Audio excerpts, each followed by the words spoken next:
What butthole fact do you know that will ruin the fun for everyone? Every time you flush a condom in the DC area, some poor man has to skim them off the top of the waste treatment pools. If you're reading this, stop flushing condoms. That's what we have trash cans for. Tranquilizer darts or gas that knock a person out instantly, rendering them safely unconscious for a few hours? Not a thing. All you'll get from trying that in real life is death, comas, brain damage and sadness. Keeping someone safely unconscious is a dangerous process with little margin for error. There's a good reason that anesthesiologists are so highly paid. This was in that thread from the worst things a health inspector has seen. A lot of soda fountains have maggots living in them. I always wondered about this. At my old job we would take our soda fountain heads off every night to soak in hot water overnight, and when the health inspector came around she'd say we had the cleanest soda towers in the whole city. Again, all we did was drop them in a bucket of water overnight. Cash Cab is half a farce like any other reality TV show. You apply to be on a TV show about New York restaurants and have to pass a 10-question quiz. If you get picked for the show they send you to location 1 and tell you a cab will pick you up and bring you to location 2. When you get into the cab, ding ding ding, it's the Cash Cab. Sounds like a decent, clever way of preventing lunatics, imbeciles and busy people with prior obligations from wasting the cruise time. Disney's straight-to-video movie Snow Bunnies had over a dozen puppies die in the process. There was a disease going around killing them, and it was easier to just replace the puppies instead of trying to cure the disease. I was a slot technician in a casino for years. I'd have customers go into a bonus where they had to choose a box or item for their bonus. They'd often ask me which one to choose. I always replied, "Do you want me to ruin it for you?" Truth is, no matter what you pick, it is already determined what the outcome will be. If the machine is going to show you that you win $7, it doesn't matter what box you pick on the screen. Technically, they are all $7. Same as games that you can press a button to stop the reel. The icon is already chosen. Pressing the button just gets you to that icon sooner. Probably 99.5% of the truffle oil on the market is completely synthetic. No truffles are involved in the process at all. When I tell people this, they look like I just ruined their whole meal. Sorry. From Wikipedia, most truffle oils are not made from actual truffles, but are a synthetic product that combines a thiother, 2,4-dithiapentane, one of numerous aromas or odorants found in truffles, with an olive oil or grapeseed oil base. I work in pest control. I don't eat out. Correction, I don't eat out because I have seen crap in restaurants. That only ruins the fun for Mrs. HSAT2.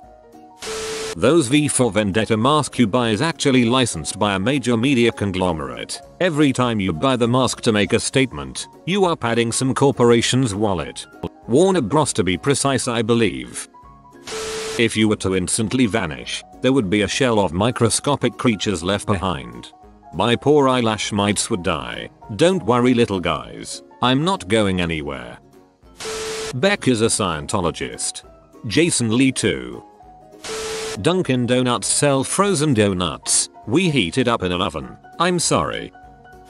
It's very unlikely that you don't have parasites, worms, bugs, inside of you right now, and if you do you would never notice them. I took anti-parasite meds a week ago. Not too fun, but at least this no longer applies to me. The FDA has requirements for how much insect contamination a food product can have and still be considered edible. When a company has too much insect contamination, they don't throw that food out, they just add more clean food to pass inspection. It still tastes good and I haven't died yet. I think I'm okay with this. If you live to be 70 years old you will spend 10 years of your life on Monday. All Fruit Loops are the same flavor. When people say you eat like a bird, respond with birds actually eat twice their body weight.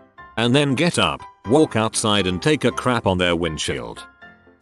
If all known souls are outside of a structure, firefighters will not actually go into a burning building to save your cat. The sticker you have on your door telling me about your animals? That one in the tiny writing right above the doorknob? I'm either A, too busy breaking the door down to read it, or B, not going close to the building because it's fully involved. Exception: if I see your dog cat pet rock while looking for your, probably, corpse, I'll grab it on my way out. Exception 2. You've got a kid with big doe eyes asking me to save your goldfish. I totally did that once, and I have to say, it was the best save of my career. The smell of fresh cut grass is actually a chemical response to being cut. The wonderful smell is actually the distress call of grass buttholes. Next time I'm at the park, I will bask in the slaughtered remains left to decay on the battlefield. Being invisible wouldn't be awesome because you would be blind the second you went invisible. If your eyes are invisible, the light has nothing to bounce back to, rendering you unable to see. I now wish I was an unexplainable pair of floating eyeballs.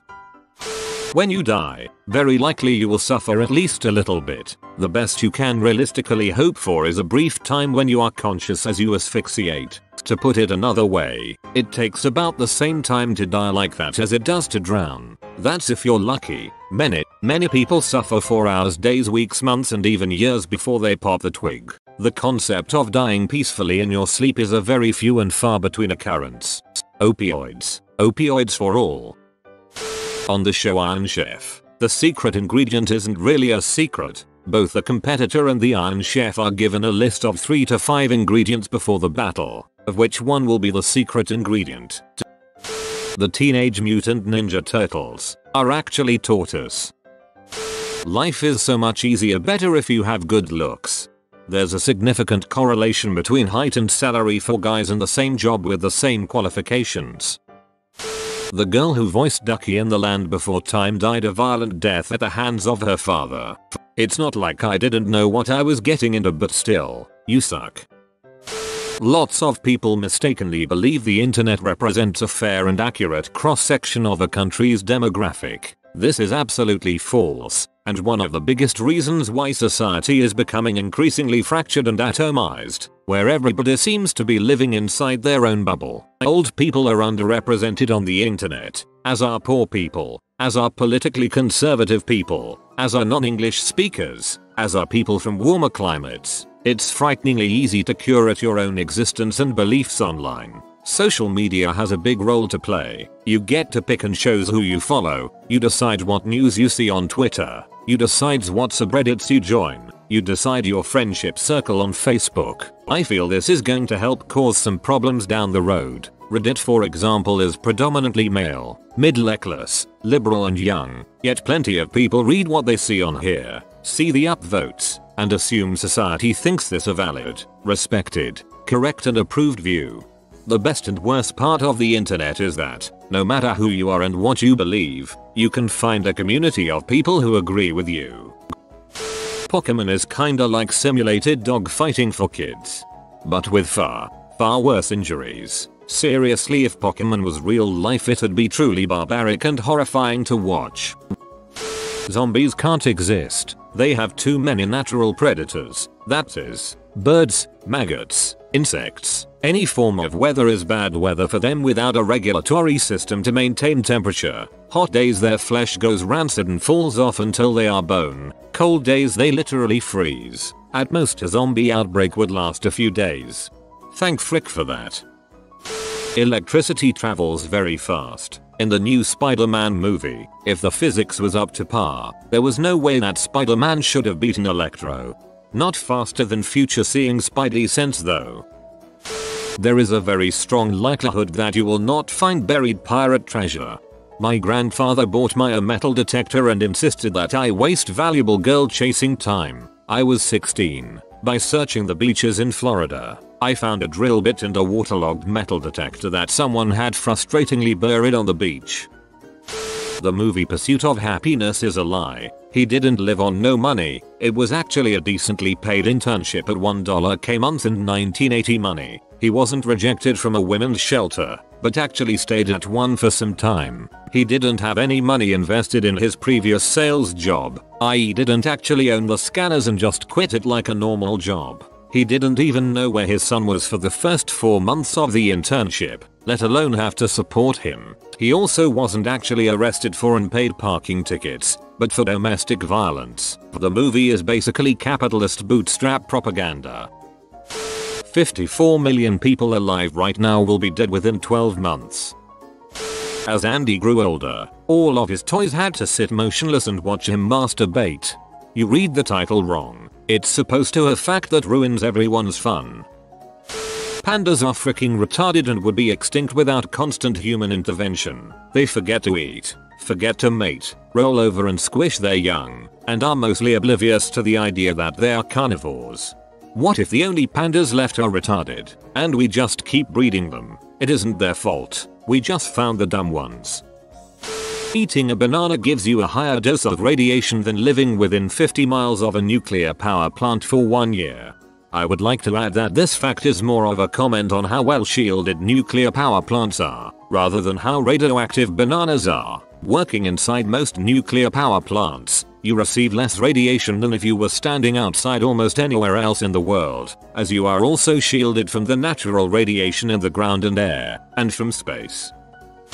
Harry Potter's parents were idiots and sort of deserve their fate. Why didn't they just make themselves a secret keeper for their house? Bill did it in book 7 with his oceanside cottage. Regardless of how safe you feel in your presumably secret house, if the most powerful evil wizard wants to kill you, why would you ever leave your wand more than a hand's grab away? Especially if you heard the door open when you weren't expecting visitors? If the said evil wizard is inside your house and your husband stays to try to fend him off to give you time, don't insult his life by going upstairs and making a lot of noise. Run out the back door. Try to go through a window. Go back into the living room and grab the fricking wand. And along a new and darker street he moved, and now his destination was in sight at last. The Fidelius charm broken, though they did not know it yet, and he made less noise than the dead leaves slithering along the pavement as he drew level with the dark hedge, and steered over it.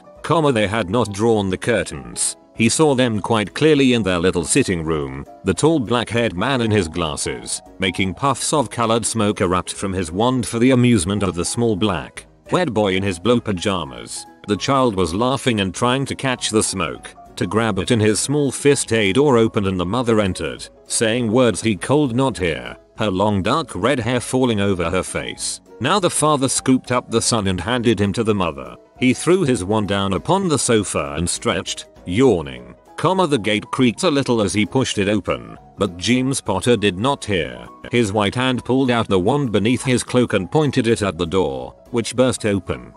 He was over the threshold as James came sprinting into the hall. It was easy, too easy. He had not even picked up his wand. Lily, take Harry and go. It's him. Go. Run. I'll hold him off. Hold him off. Without a wand in his hand, he laughed before casting the curse. Avada Kedavra. The green light filled the cramped hallway. It lit the pram pushed against the wall. It made the banisters glow like lighting rods, and James Potter felt like a marionette whose strings were cut.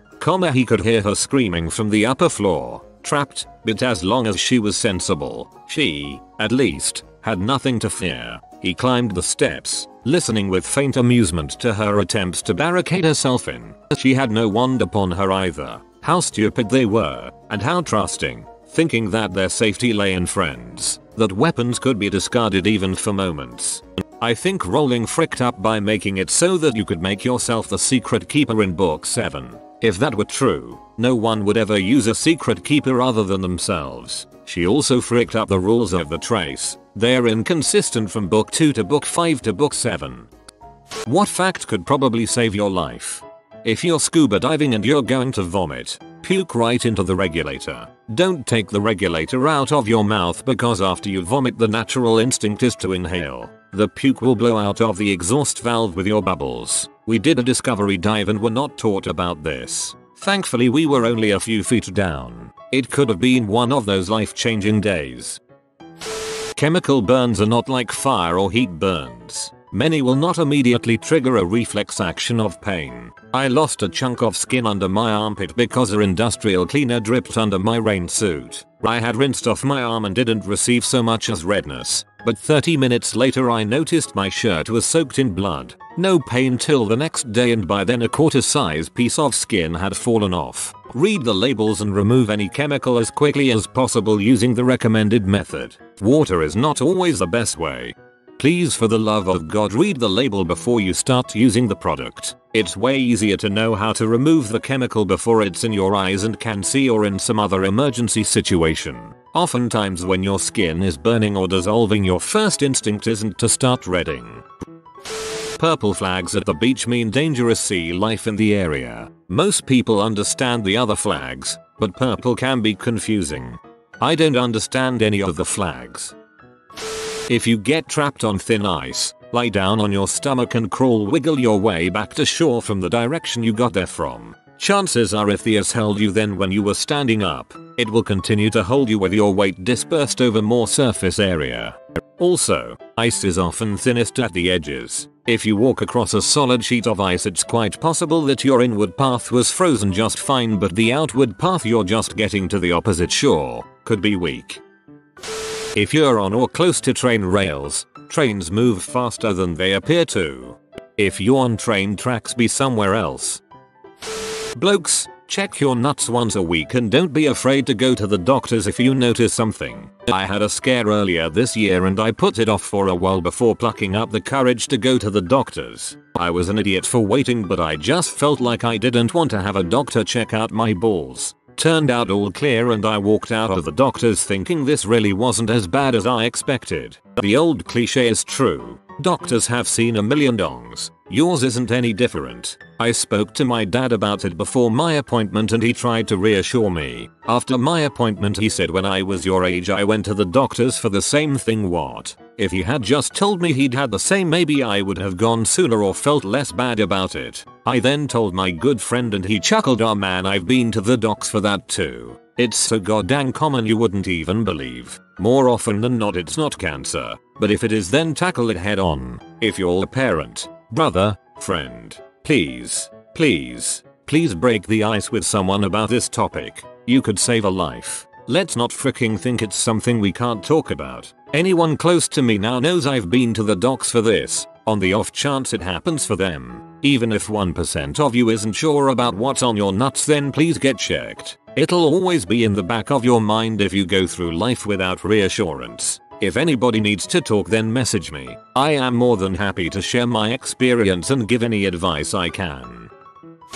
In the event you need to break a car door window, don't try to smash the window dead center. Car door windows should be tempered glass, which are much more brittle along their edges, so strike there instead.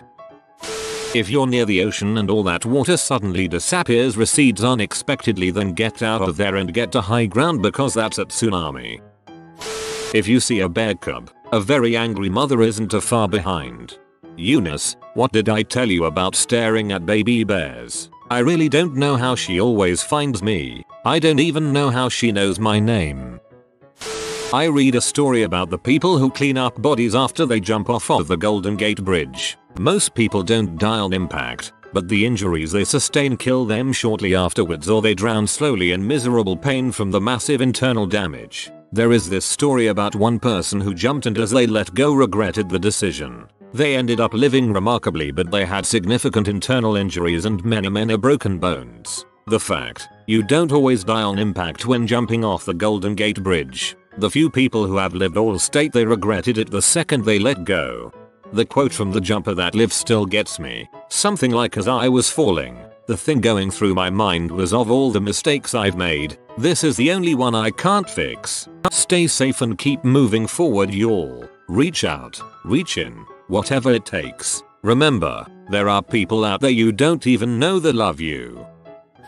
If you get lost in the woods, stay where you are. The chances of finding the way out on your own are pretty slim, and you're just creating a larger search area for SAR. Also, tell people exactly where you're going and when you'll be home. If you're not home by X time, instruct someone to call for help. The rule is, if you think you're lost, you have to sit down for 5 minutes. A lot of people get worried and start wandering in random directions looking for the trail, which gets them more lost and more worried. Oftentimes a little sit down can help clear the head and let you remember details more clearly. If your car's accelerator pedal gets stuck or something else is causing unintended acceleration, put it in neutral. It sounds obvious, but it's hard to remember when it happens, and it won't be instinct. Turning the key to off works but could cause the steering to lock or loss of brakes. If a guard dog comes at you, look to one side and slowly turn around, then walk away. If a dog hunts you, scream before it reaches you and fight if it didn't scare. The first has saved me from 2 Rottweilers once. Don't escalate confrontations, even if they've hurt your pride or made you look bad in front of others. There are people out there that don't care about going to prison and or don't care about fair fights.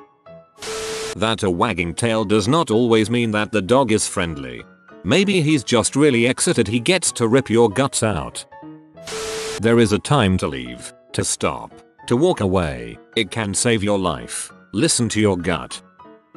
If you're ever swimming and find yourself in a position where you're too exhausted to continue but have no flotation device, turn on your back and float. Or get back out the pool ya plank. Flammable and inflammable mean the same thing. There is an Airbnb listing in my street that offers an inflammable bed. I laugh every time I read that listing. Former 911 operator here. Don't feel bad about calling 911. Unless it's very stupid like McDonald's screwed up your order. If it's not an emergency, they'll tell you to call non-emerg. An emergency is not just a violent crime, it's a crime or potential crime in progress, issue affecting safety, or medical emergency or fire department issue too. Also, teach your non-English speaking family the word for their language in English in case they need to call 911. Sleep with the door closed. Fires while you sleep can leave your room almost completely untouched if closed. Whether you're being attacked or taken, always remember to scratch the bejesus out of the person. This way you'll have their DNA under your nails. Probably won't save your life by this point, but it will identify your attacker once you have been recovered by law enforcement, dead or alive. I haven't seen this one yet, but don't follow a crowd. If you think something is wrong, act. I've heard that people whose intuition said something was wrong and acted on it typically got to safety whereas their counterparts did not. I usually heard this in the context of shipwrecks and other major situations where people assumed, wrongly, that because others weren't acting that they still had time. Thus simply isn't true. If you sense something is wrong, go. Don't follow the crowd. There is that video from inside a nightclub as a fire broke out. The cameraman booked it out while everyone else stood around. He made it out and the building was engulfed in flames within minutes, killing a lot of people. Since winter is coming, if you feel yourself sweating while outside, take a layer or 2 off, and make your first layer is moisture wicking if you can. Sweat will cause hypothermia if you don't go inside. It's kinda funny, when I go to shovel the driveway, I feel quite warm, and at some point the jacket goes off and I'm left with a long sleeve shirt. Feels great. At elevation, if your hair suddenly stands on end, duck and cover. Lightning is about to strike. Can't imagine how scary that must feel knowing you may be struck. Most drunk driving deaths occur on Saturday night between 1 and 3 AM. Avoid the roads during these times if you can help it. Well, that sucks cause I deliver pizzas in a college town and I usually close. Domino's closes at 3 AM. Wanna thank everyone that told me stay safe, shout out you guys. And thanks for the tips on how to stay safe as well. If an armed person tries to rob you, give them your money, phone, whatever. In fact, take it out slowly and carefully, drop it and back away. Then, if you can, run. If they try to force you to go with them, put up a massive fight and yell fire fire fire. 1. People will generally run to help fight a fire. They are not so keen to intervene when you are shouting murder. 2. Never go to the secondary location with a robber. That is where you get murdered or violated, or both. Hopefully the bad guy with a gun doesn't interpret fire as a challenge. If you are on fire, don't run. Stop, drop, and roll. You know, growing up I assumed people catching on fire was a common phenomenon considering how often I was reminded to stop, drop, and roll. Sadly, I've yet to have the chance to enact the lessons of my youth. Some winter advice: if you are homeless, or for whatever reason have to sleep outside, find something to put between you and the ground. Cardboard works great, but find something. All your energy will not warm the earth and many people have frozen this way as the ground absorbs more and more energy. I'm a winter hiker and one thing we drill into people who hike in the winter is if you're warm you need to take a layer off. You want to be cool. Sweating is bad. If you hit your head really hard and get unusually sleepy within 6 hours afterwards, go get a scan. It seems like a lot of people are really in the dark about this. It's not about concussion. It's about hitting your head so hard that you get internal bleeding in your skull, which will clot, after which you will die. So stop commenting about how you got your bell rung playing football and slept it off. That's an entirely different thing. If you have a grease fire, put it out with baking soda, not water. Something's about flour. Flour is combustible and not safe to use. Some people have commented that they have put out fires with flour, and it is possible. If you take the bag, flip it all out at once as close to the pot as you can, I'm sure it'd be successful at smothering it. Due to its combustible nature though, nearly anything would be better to use. Salt, kitty litter, sand, dirt. If for some reason you had to use flour, don't pour it out incrementally and don't pour it out in a way that will create a dust cloud. Pour it out so it falls together and quickly. Also, the best thing to use is of course a ABC fire extinguisher. This advice is in lieu of that or if it's too far away. Putting the lid will also work fine if the fire is small enough. You don't want to put a lid on a huge fire though, or you can create a backdraft of sorts in the pan and it'll flare up when you open it.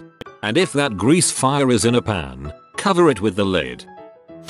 If you vomit coffee grounds or poop tar, go to the doctor immediately. If your vomit poop look like these things, it means you're bleeding internally. Coffee grounds are a result of bleeding in your stomach. Tar is a result of bleeding in your intestines. There are foods that will make you poop like this. Red wine and Oreos have been mentioned a lot, but you should know this just to be safe. If your vomit poop look like coffee grounds tar.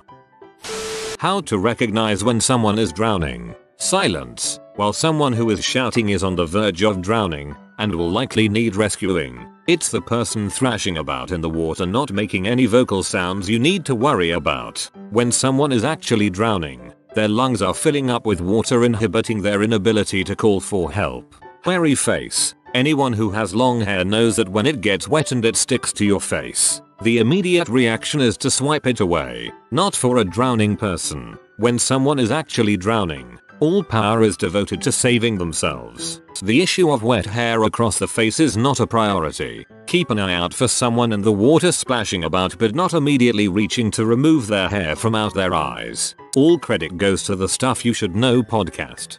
Also, if you need to save someone without the aid of a flotation device, only if absolutely necessary, please don't do this if at all possible. Come from behind them and put your arms under their armpits. Less chance of them shoving you under or hitting you in the face. Bleach and ammonia make poison gas. The general form of this is to read labels of cleaning products, don't mix them, and follow the warnings for using adequate ventilation and protective gear. If you're ever stuck in quicksand, lie down. It's like floating on water. The dispersion of your weight will make you float. Though I admit this isn't as common a problem as I was led to believe as a child. 8 people die a year in grain elevators because of this effect, so useful if you're a farmer. If you're on an airplane that crashes into water, don't inflate your life vest until after you have swum out of the plane. If you inflate your flotation device before escaping, you are much more likely to get trapped in the fuselage as water levels inside the plane rise and you get pushed towards the ceiling. Find your life jacket, get out of the plane, then inflate it. For anyone who agreed to just listen to the safety briefing, but of the last dozen or so flights I've been on, this was only mentioned on one of them. It may be different if you're flying over bodies of water that are bigger than the English Channel though. It would make sense if flights over actual oceans focused more on what to do in watery situations. But in any case, yes, listen to the safety presentation. There's loads of other stuff in there that will save your life too. I was on a flight from Brussels to Monrovia and this super annoying kid behind me inflated his life jacket mid-flight. We nearly had to make an emergency landing in Timbuktu if they didn't have any more. Luckily they did. They're dang serious about that stuff. If you are trying to decide whether to drink the unsafe nature water or risk the dehydration, giardia takes 5 days to set in, renal failure can take less than 5 hours, so if it comes down to it and you can get to safety soon, a few days, risk the water. A week of spewing from both ends from the safety of your own home is better than dying of dehydration. Also, chugging water can make you sick. You also need to replace the electrolytes. Do anything you can to provide electrolytes if you chug half a gallon or more. Back when I was a junkie I had giardia once. It was absolute heck. Was pretty sure I was going to die. Puked up any water I drank. Was crapping non-stop. My best advice. Read this thread and familiarize yourself with the situations within. Now avoid ever putting yourselves in these situations. Don't go outside. Check. Don't stay inside. Check. Getting bitten by any unfamiliar animal, be it a stray dog or wild squirrel, can cause rabies. Always go in to get a shot. Rabies has no symptoms until it reaches your brain, then it's too late. Thank you for informing me that squirrels cannot be a vector for rabies. I'll just leave this here to clarify. A woman shouldn't have to be hit by a car to learn that she has rabies. If you are about to get run over, jump. Your shoes have a lot of friction. It'll break your legs and pull you under the wheels. Assume that people driving may do the stupidest thing possible for any given situation, and prepare for it. When I was learning to drive, my dad told me drive as if everyone on the road is actively trying to kill you. What are some serial killer facts about serial killers that you find extremely interesting?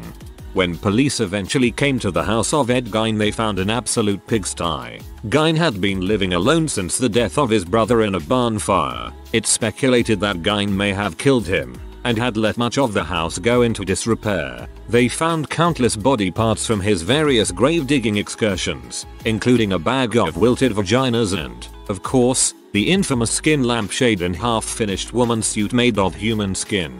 There were maggots living in old bushes in the kitchen. It was the type of disorganized mess that you would expect from a man who spent his nights completely disconnected from reality. All except one room. His mother's room upstairs remained pristine, except for dust that had collected, and seemingly untouched from the time of her death years earlier. He had such a fear or respect for his mother that he was afraid to set foot in her room long after she had died. He claimed to hear her voice criticizing him from time to time. This was the central experience that inspired Norman Bates' character to maintain his mother's home image in Psycho. Also a fun fact about Gein. In Taxi Driver, Travis Bickle makes an offhand comment when leaving a diner that he had a cup of coffee and a slice of apple pie with cheese on top. In exchange for details to investigators after his capture, Gein requested the same meal. A bag of wilted vaginas. I'm going to use that as my new go-to insult. In the John Wayne G case there were so many bodies crammed underneath the house that the bodies melted together and the bones had to be sorted for more than 2 years to put together the full skeletons. Piggybacking on this since it's on JWG and I just read a book on him. Apparently one of the ways he would de-escalate a police search for his victims was by calling into the police station anonymously and reporting a fake sighting of the victim. This led the police to believe that the victims had not in fact been missing, but instead had run away, thus deprioritizing their search. The Hillside Stranglers picked up a young woman to murder. Then they discovered that her father was Peter Lorre, a legendary Hollywood character actor. They let her go because they feared that killing a celebrity's daughter would bring too much attention down. Jeffrey Dahmer gave the people in his apartment building sandwiches that could have possibly been made from his victim's flesh. I went to Marquette University in Milwaukee, not far from Dahmer's apt building. When the news broke, my boyfriend at the time was riding the bus and a lady was freaking out and crying uncontrollably. She lived in the building and he apparently hosted cookouts regularly. I always think about the PTSD the first cop to open the refrigerator must have. Jeffrey Dahmer, towards the end right before he got caught, had so many bodies in his apartment that he ran out of room and stored one victim in his bathtub. He proceeded to shower over him every day for a month. Think about that, straddling over a rotten corpse to get fresh and clean for the day. Unreal. Probably the same thought most of us have when we look at a mess we procrastinate about picking up as well. I really need to take care of that. The serial killer Bela Kiss liked to pickle people in barrels stored in his basement. Someone figured it out but they couldn't get him because he was fighting in World War I. By the time they tracked him down he had disappeared and left a dead guy in his hospital bed. He supposedly joined the French Foreign Legion and deserted that too. And I think history loses track of him after that, with the exception of one possible sighting as a janitor in New York. The janitor disappeared before anyone could confirm it. I believe the only reason they found the barrels was because they believed he was storing gas and there was a massive shortage on it at the time. Bella was away at war, so they broke in his garage to find the barrels, only they didn't find gasoline. The Golden State Killer, known at the time as the East Area Rapist, would often break into the homes of couples, making the woman tie up the man. He would stack dishes on the back of the man and threaten that if he heard the dishes fall, he would kill everyone in the house. Then he would rape the woman repeatedly and ransack the house for hours. At a community meeting about the rapist, a macho man stood up and went on a rant about how a real man would never let such a thing happen to him or his wife. The rapist proceeded to attack that man and his wife soon after, meaning he was attending the community meeting about himself. This gave me chills when I first read it, and I'll be gone in the dark. Whenever I read about the BTK killer waiting for one of his next victims to come home and then getting frustrated and leaving due to her running late, it gives me chills. That woman cheated death. There's also another story where he broke into a lady's house, but thankfully she was home, and he left a message on her mirror that basically said, "I wish you were home," or something like that. I find it interesting that apparently the BTK killer installed alarms at several people's houses because of their fear of the BTK killer. Supply and demand.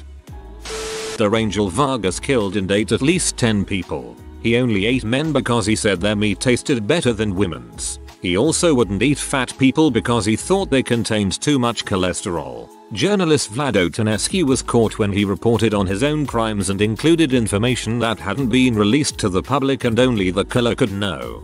While police still have no suspect in these killings, it is likely that he is a really cool and handsome dude. We should all, go easy on him. He's smart too. Mac Ray Edwards. He was a serial killer who worked for Caltrans. He'd kill his victims and then bury the bodies in places he would later help build the highways over. Not all his victims have been found, and many are very likely still under some of the California highways you may have driven over countless times. But I bet we drive over a lot more buried corpses than we'd ever be comfortable knowing. Albert Fish would stick needles into his pelvis when he was masturbating. Stick them so deep sometimes they would get stuck. He told this to police. They didn't believe him until they saw the X-ray. In the 70s there was a serial killer who was known for raping and killing women. He went on a dating show and the woman ended up choosing him, but luckily she cancelled the date just before. You can find a video on YouTube. It's really creepy. Rodney Alcala. Dennis Rader, aka BTK, bind, torture, kill, started communicating with police after years of silence in 2004ish. He had gone decades without being caught and once again started sending taunting letters and items to them. He asked them if he could be traced if he sent them his writings on a floppy disk, and they assured him through a communication in a newspaper that no, they couldn't trace him. He sent them a floppy disk and they found metadata linking to his church. He was arrested shortly thereafter. He was hurt that they would lie to him because he thought they had developed a rapport. You cheated. Not fair. John Norman Collins used to pick up women on his motorcycle. The bodies of his victims, women, used to be dumped here and there, but they were always washed. Turns out he only killed women who were on their period. Also, he was referred to as John Norman Collins during his trial. He later changed his last name to Chapman because there was a lawyer in town whose name was John Collins, and this was a way to distinguish between them. Brazilian serial killer Little Petty murdered over 40 people in prison. He began by murdering the gang that killed his girlfriend and then stabbing his father, who was in prison for killing his mother, during a visit. He was one-liked because he was considered a sort of vigilante avenger, despite killing indiscriminately within prison. No difference between drug possession and a murderer. Because of Brazil's odd sentencing laws, he could only serve a maximum of 30 years, and is currently a YouTuber and ranch hand, I think. Many years ago I read the entire police report on the Green River Killer. I was fascinated by his attempts to cover his tracks by buying new car tires and destroying shoes and getting new ones after murders, to avoid leaving traceable tracks behind. Also fascinating that he took the jewelry off his victims and left it in the ladies' restroom at his workplace and got off on seeing the found jewelry on various women around the office. I was fascinated by the explanation Green River Gary gave for stopping for long periods of time.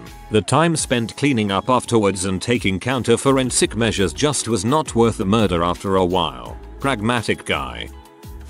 Didn't see if this had been commented, so apologies if it was. Edmund Kemper, also known as the Co-Ed Killer, committed a series of murders and rapes in California before finally killing his abusive mother, at which point he drove to Arizona, called the police, confessed to everything, and waited for them to pick him up at the payphone. He provided intimate details of the case before he could get representation, so there was no way to get out of being found guilty for his crimes. In court, a lawyer asked him what he felt was a just punishment for what he'd done. He thought about it and replied, "Death by torture." To this day, he declines to attend parole hearings and has repeatedly asserted that people like him do not belong in society. Very interesting and seemingly self-aware dude. Still a freaking psycho though.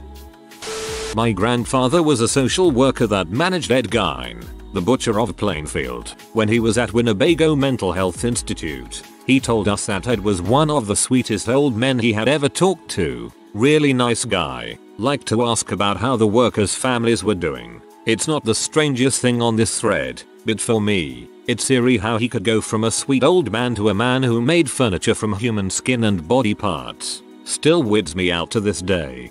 TBF. Gein didn't kill a lot of people either, he was more obsessed with digging up dead bodies. He is actually the one serial killer I have sympathy for because it is clear as day that his mom fricked him up beyond repair. She was a freaking monster who destroyed the mental health of her child. Aside from the killing, BTK is such a self-serving, pompous piece of crap. He actually makes people fill out an application to write him in prison. That most serial killers have roughly average, often below average IQs, and their reputation as smart and difficult to catch is because of a couple of high-profile outliers and the fact that their victims are usually the sort of people who cops and society don't pay as much attention to. It's an uncomfortable fact that a murder with no witnesses and no obvious motive is by its own nature extremely difficult to solve. By targeting people you have no relation to, with only intrinsic motive, your chances of being caught are already slim.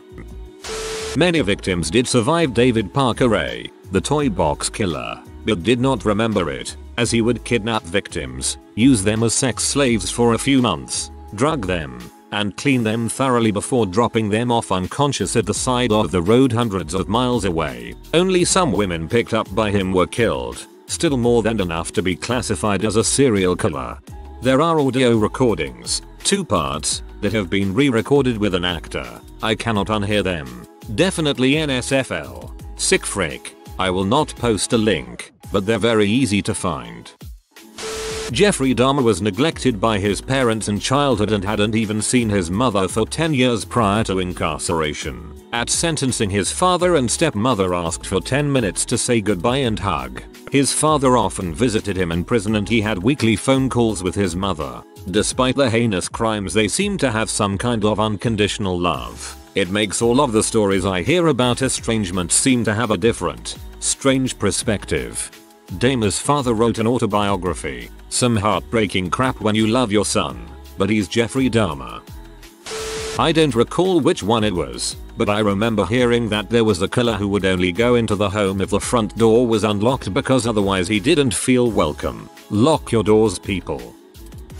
Issei Segal, a cannibal who was caught in France and pronounced insane. However, after going to a mental asylum in Japan, they declared him as being sane. He checked out straight after. He's still free to this day if I remember correctly, and in interviews has stated that he may kill and eat human flesh again. While I was watching the interviews, I felt beyond unsettled. Really doesn't make me feel better that he's still out there.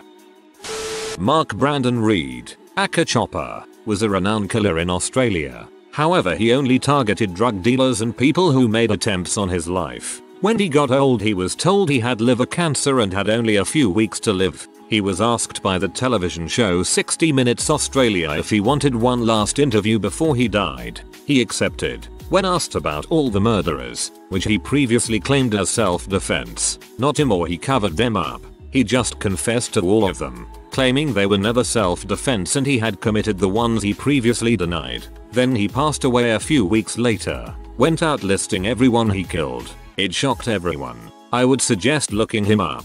He's very interesting. Chopper really was a wild dude. Really good storyteller. Could actually be quite charming. Looking at some videos of him, it can sometimes be easy to forget that he was a guy that had killed people.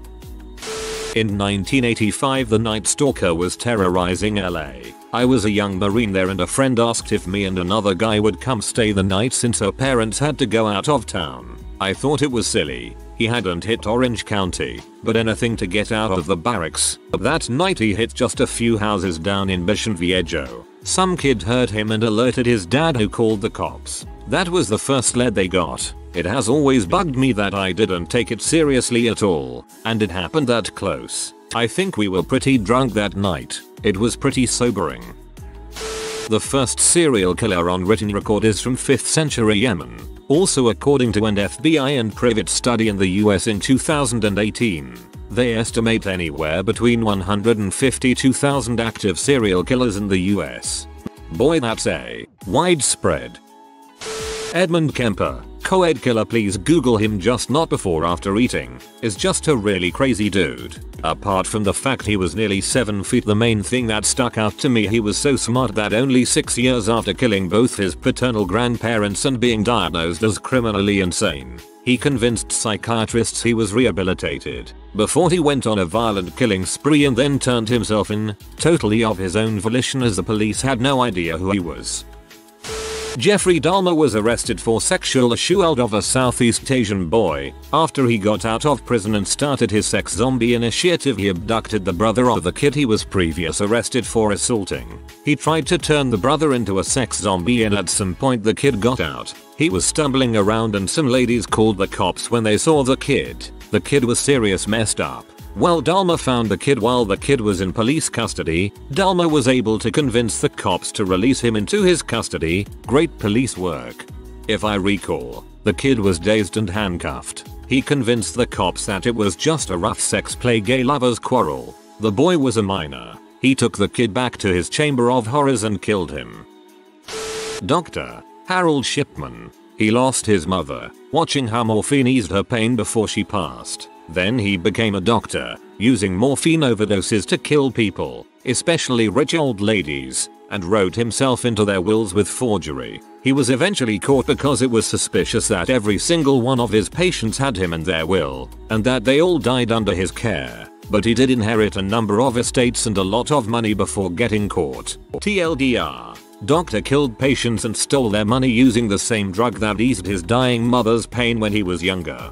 He grew up on the street where I live now in Nottingham. I discovered this when I was watching a documentary on him and the narrator was walking down the street talking about his childhood, and he walked past my house.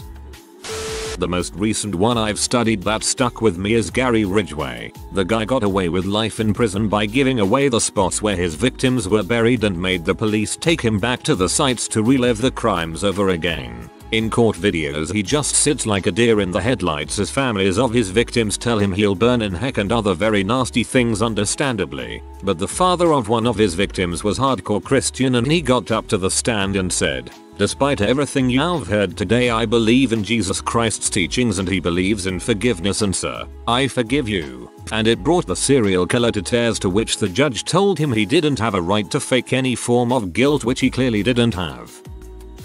Most serial killers don't actually have a pattern, and it's estimated there are at least a couple dozen active serial killers. They're also pretty average in terms of intelligence and whatnot. Paul Tucklin, a Polish serial killer, was admitted into psychiatric ward. He started making sculptures out of bread and was quite good at it. He fell in love with one of the doctors there, and to show his affection he made a vagina out of bread. He used natural hair too, and then gave it to the doctor. She then suffered a mental breakdown. Thin says love like pasta bread. that some of them kill just because they enjoy doing it, like a person might enjoy fishing or having a nice meal. Some people just kill others because they enjoy it in some way. The interview with Arthur Shawcross really stuck with me, as he described the people he killed and was so calm and nonchalant about it, like it was something he did as commonly as using the bathroom or eating a meal. Ted Bundy helped in the investigation of the Green River Killer and made a psych profile which ended up being closer to the actual Green River Killer than the FBI's own psych profile. That was also a huge part of the inspiration for Silence of the Lambs. Bundy also tried to masturbate to photos of his crime scene when Detective Keppel brought them in, which is why he stopped letting Bundy keep the files. I've been hearing little facts about Bundy for years now, and I always manage to learn some new, fricked up thing. Richard Kuklinski killed a man and left his body in an oil drum outside of a diner just to see how long it would take for someone to investigate. He would order sandwiches from the place and sit on the drum while he ate. He also made a clicking noise with his mouth when he was angry. If you heard that, you were as good as dead. If you like serial killers, UFOs, conspiracy theories, and stuff like that, I can't recommend Last Podcast on the Left enough. It's insanely informative, and also insanely funny. Kuklinski is my favorite episode by them. More than one has talked about feeding people to other people without the eater's knowledge. Joe Metheny is one that immediately comes to mind, but I know I've read of others doing the same. My grandmother met Ted Bundy on her college campus, and he attempted to get her friend to go off with him. My grandmother said she got a bad vibe from him because he was such a happy person, and she felt like he was forcing the emotion a bit much. Her friend, however, wanted to go with him and was completely blinded by his charm. My grandmother took her friend by the hand and walked away. She said his face changed completely as they did. It's crazy to me that with charm and looks alone, girls were willing to go with him even after several had gone missing or had been found dead. Not necessarily a serial killer, but Joseph Mengele, the Angel of Death, was awarded for bravery when he jumped into a burning tank to pull out a wounded soldier. I always found that interesting, how you could risk your life to save someone and then spend the rest of it torturing and slaughtering people. He didn't think of them as human, or at least not same the level of humanity. They were lesser and therefore inferior and not worthy of the same level of empathy a proper human would be. The Zodiac Killer's Paul Steinkamp murder had an eyewitness description, but there was a mix-up and the police looked for the opposite of who the witnesses described. Later, when the search team was hidden the original description, after they had stopped looking, 2 of the officers reported seeing a man who matched it walking down the street. Jeffrey Dahmer tried to make sex zombies out of some of his victims by drilling holes in their heads while they were alive and pouring acid into the holes. The twistedness and desperation of such an act is fascinating and truly goes to show how disturbed he was. Makes you wonder too what would have happened if he was successful. Like, would he stop killing or would he just amass a growing harem of sex slaves? Yeah, Dahmer was really into the idea of totally owning someone, having complete control over a human being. I believe that was why he ate some of them, to sort of absorb control their essence. Dean Call, also known as the Candy Man, was a serial killer who had 2 teenage accomplices. He repeatedly paid them to lure other teenage boys to his house for him to kill. The really fascinating part is how it all ended up going down. Pretty much, his one accomplice, Elmer Wayne Henley Jr., was out looking for victims one night when instead he ran into a female friend whose father had been abusing her. Henley ended up taking her and a male friend to Call's home in order to escape the abuse. As expected, Call wasn't too excited about a girl being brought because he usually exclusively killed boys, so Henley and his 2 friends wake up tied up. Call says that he's going to kill them all, but Henley manages to talk his way into getting untied so he can help Call kill the others instead. Before anything happens though, Henley grabs Call's gun and pretty much refuses to harm the girl, saying that Call's gone too far this time. Call starts goading Henley, saying that he won't shoot him. Henley does in fact shoot him. He ends up untying the 2 other teens, who end up telling Henley to call the police. During the call, Henley admits to shooting Call, and he goes on to confess to everything when the investigation into Call and the shooting begins. Probably the craziest part of this story is what Henley said to his male friend while waiting for the police to show. If you weren't my friend, I could have gotten $200 for you. What strange fact do you know only because of your job?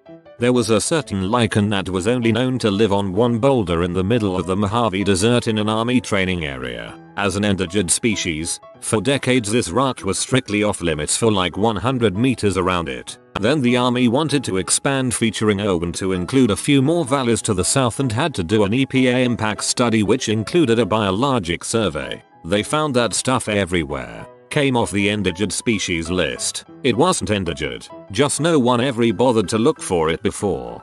It's funny how that can totally happen. There's still places in the world that we're exploring. We could find an endangered species thriving in some place. The internet company actually has a fix my service button. Want to know what it does? It sends a signal to your modem, which in turn links up with the built-in router and issues a power cycle instruction. It turns it off and back on again.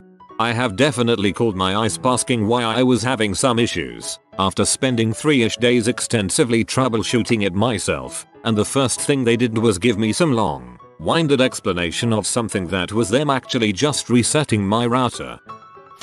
In colonial America they used to give out cake on election day instead of I voted stickers. Pretty sure more people would vote if they brought back free food at the polls. If a person compulsively pulls out their hair, trichotillomania, there's a decent chance they are also eating it. This not only causes some significant gastric issues, but because human hair is fairly absorbent, it can also affect how effective psych meds are, since they may be absorbed by the hair. The Smithsonian has a facility where it stores a lot of its large artifacts not currently on exhibit. It also has a room with a pit filled with flesh-eating beetles which is used to strip skeletons intended for future display. There is a security guard whose sole job is to sit in the room all day and make sure no one comes in and accidentally gets too close. Surgeons are called to remove body bits, not even parts, from the mechanical parts of trains after fatalities.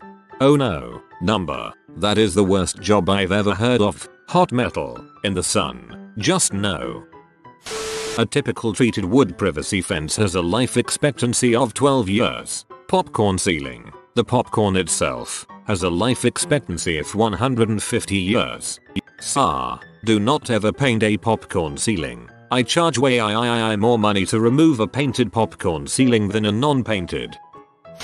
Beef goes off color and turns a bruised, brown color when not exposed to oxygen. It's seen most often in the middle of tightly packed ground beef. A lot of people mistake this for spoilage. It's not, and there are other indicators of spoilage when beef is starting to rot. And yes, I do have to explain this at least once in a regular work week.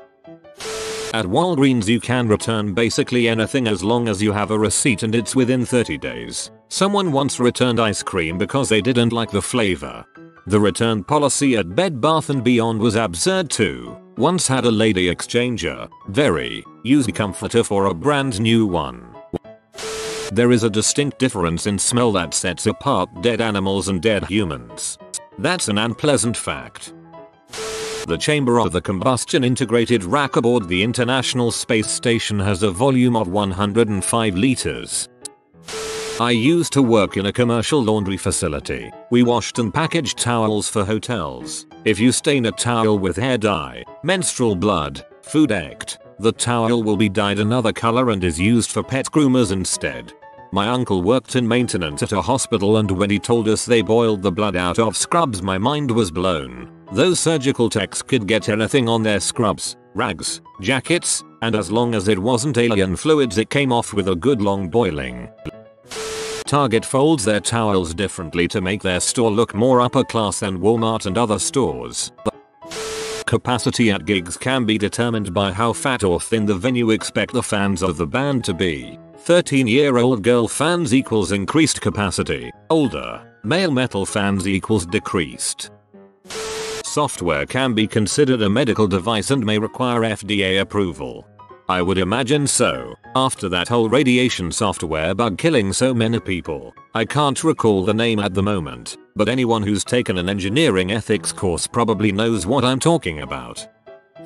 If a business does not file a 5500 SF form for their 401k, the IRS will charge them $1,100 per day it is late. In 2018 this number is changing to $2,063 per day. Also, there is no limit on how many days this charge will apply. Joke's on you, I don't get benefits. The barcode number for Cadbury's Creme Eggs. 50,201,600. Most retail workers in Britain will learn that number whether they want to or not. Some retail store security cameras are able to capture what you watch type view on your phone. I sometimes work for loss prevention and have seen other LPs read texts people were sending. I didn't stores had such high quality cameras until now. The camera quality isn't the hard part. The hard part is all the data you now need to store. If you are ever at an accident scene and you hear a cop, fireman, EMT say someone is DRT, it means dead right there, as opposed to DOA, which generally means they have been formally pronounced dead by a competent medical professional. This is mostly only used to refer to someone that is so obviously dead that anyone can tell that any life-saving measure are futile. My cousin is a nurse in a smallish town. She told me if you ever hear on the news about an accident where someone was taken to the hospital she works at, it means they were already dead. The EMT just needed a doctor to call it. I think she said that her hospital didn't have the proper equipment to take care of those type of emergencies. The average homeowner keeps a mortgage for 7 years. They either sell or refi at some point. Radiation can only travel in a straight line and can't penetrate through more than a few feet of concrete. If you were to jump into a spent fuel pool and tread water at the surface, you'd experience a smaller dose of radiation than if you were to simply walk around outside and get the normal background radiation dose. Also, a radiation worker loved telling people about the banana equivalent dose on reactor tours. Area codes with a 0 in the middle are some of the first area codes that were issued. I'm now at the point where I can look at a cruise ship, tell you the name of the ship, the parent company, how many passengers and crew she can house, the gross tonnage, the different stateroom categories, and any standout features the ship may have. To avoid paying taxes on your Maserati or $300k RV, set up a POB in Montana and an LLC. Then you can have your vehicle titled and registered in that state, under an LLC, and avoid sales taxes and higher DMV fees. I usually see people from Colorado and California do this. Drowning is very quiet and hard to notice if you're not looking for it. When I worked with children around our pool area, we were told to look for shadows at the bottom of the pool, not for the typical signs of drowning. How many people are tricked by obvious scams on computers? I've had clients that filled out surveys in order to get free iPhones. Also, people who deliberately installed MacKeeper thinking it was an antivirus. That's just terrifying. Almost 100% of nursing homes commit Medicare and Medicaid fraud. 90% of online travel websites on the internet today are owned and or powered by just 2 companies, Expedia and Priscilline. I teach about the Holocaust and the Nazi concentration and death camps. When Auschwitz was liberated, 7 tons of human hair were found bundled in sacks. Upon further investigation, it was discovered that the hair had been sheared from the heads of women after they were killed in the gas chambers. Documents were also found that led to the factory where the hair had been destined. Another 2 tons of hair were found at that factory, as well as the hair cloth the hair was being turned into. Due to the shortages in textiles, the Nazis were selling the hair to factories so that lining for clothing and upholstery for vehicles could be made in secret. The hair was also used as a stuffing in mattresses. Nobody outside the camps and factories was supposed to know this was being done. A person on their deathbed will occasionally stop breathing for upwards of a minute, only to start again. Maybe not strange, but it sure scared the heck out of me the first time I was sitting vigil over someone. I work in an old folks home. Some people with schizophrenia, when experiencing an acute psychotic episode, often experience hypersexuality at the same time. The 3 points of the Mercedes-Benz star are for the 3 forms of transportation: land, sea, and air. Land surveyor. Most people don't know where their property ends. They just assume based on fences and streets. This is made worse when people don't understand what the public works right of way is. Attorney here. Normally ignorance of the law is not an excuse, meaning if you perform a crime without knowing it's a crime, you can still be convicted of it. The reason for this is that you are on constructive notice of the law because statutes are publicly available, although states differ on how easy they make them to find search. That's not the strange fact, though. The strange thing is that there is one law that doesn't follow this rule. Knowing of its existence is an element, meaning that if you don't know about it you can't get in trouble for doing the exact same thing someone who does know about it would get in trouble for. This law is related to taxes. I think it's actually been a while and I've forgotten the law itself, which puts me back in the safe zone, insider trading, or some other financial crime. Because the US laws on those things are so complicated and confusing, the idea that you can look them up was deemed unreasonable. I work at a school. 75% of the children that go to my school are from absentee mother households. 75% out of 900 kids. Single fathers. That is an odd statistic. In the German military, if you raise your hand to wave to someone or you want to say something and raise your hand to signal it, you do so always with your left and if possible you also keep most of your fingers closed. This is to prevent people from taking video and sorting out a frame where it looks like you would raise your hand to a Nazi greeting. A lot of people don't realize that renting an apartment requires signing a legal binding document. I always thought it was common sense. But the amount of people that show up to my office expecting to pick up keys without ever signing the lease or trying to move out when they have 6 months left of their lease and getting upset when they realize there's financial consequences is astounding to me. These are all people over the age of 18. It's a strange fact about people that are somehow independent enough to live on their own. They aren't really. School doesn't teach finances or even basic contract law. Parents don't either. Out on your own, an adult, without the tools to operate as such.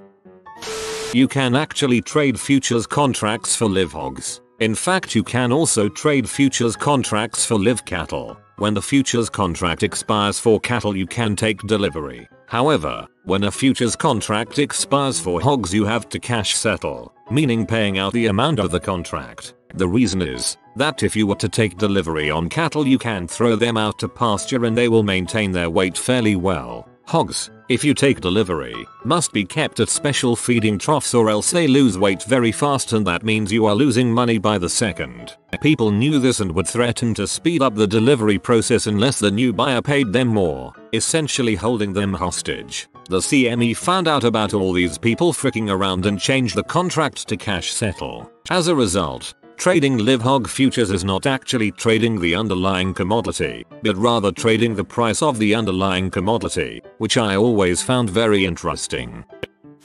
Steakhouse restaurants generally make less than $1 on a dry-aged steak that costs $50 when you factor in the cooking gas, labor, and recooks due to server guest error. They usually make more than 50% of their money on the booze. It's like a movie theater and popcorn. Texas has 65 public water systems with the same levels or worse of contamination that Flint, Michigan. The epoch time reference used by Microsoft Excel is very different compared to any Unix Linux Windows Server system. The picture of toothpaste on a toothbrush and a toothpaste pad is called a nurdle. Inside a lot of people's drywalls is a construction worker's lunch wrappers. I work in EMS billing. It's perfectly normal for EMS companies to have only 1 in 10 or 20 uninsured people pay their bill. I know of at least one client of ours that has a 1 in 40 payment rate. Schizophrenics are statistically more likely to be victims of violence than perpetrators. There is an old man in California that runs 3 times a week and has a healthy sex life. Thanks for the resume summary, Glenn, but we are moving forward with additional candidates at this time. Damn it, I knew I was oversharing. What is your NSW fun fact about yourself? Thanks to an autoimmune disease, my dong is a couple of different colors. No other part of my body has been affected, just my dong. Taste the rainbow. Girlfriend got a dildo with a suction cup and we were fooling around and I stuck it to my forehead. I was a dildo unicorn for about 30 seconds. Took it off, and the look of horror from her said it all. I had a giant purple bruise on my forehead. Couldn't find a good excuse, so I called out of work the next day and learned how to do makeup. Don't be a dildo unicorn. Don't suction anything to be a unicorn. My 9-year-old did this last month with a suction arrow and she had a large red bruise for a week. Super cute at her age, saying she was trying to be a unicorn though. I once realigned the lower spine of a girl I had been seeing by, well, doggy style. She had been plagued by lower back and tailbone issues for months until that fateful day. She thanked me for my services and needless to say, my dong is now a licensed chiropractor. I thought that was metaphor at first. My pee turns toilets purple. It was the freakiest thing when it started happening and my doctor couldn't figure out what was happening. I would use a toilet and then a few hours later brownish spots would appear and those spots would eventually turn a purplish color. My wife and I figured it had to be something to do with my medication because it only started happening when I switched to new meds. Eventually, after a lot of research, we found a paper in a medical journal that mentioned that in very rare cases the urine of patients who took my medication would have interactions with various household cleaners. That interaction can happen on the film of cleaning solution residue on toilets and turn brown, red or even purple. That's freaking freaky. Somewhat similarly, my blood turned an awful greenish brown on a B-grain med. My testicles are drastically different sizes, like a golf ball and a macadamia nut. Pics or it's not real. The former Prime Minister, Teo Asichov of Ireland, has touched my penis. In a medical context, of course. I don't know if this is NSW, but when I was born my penis was so crooked they had to completely rearrange it in surgery. They said that if it was left as it was my dong would point at a 60 or so degree angle to the left and that urinating would have been quite the task.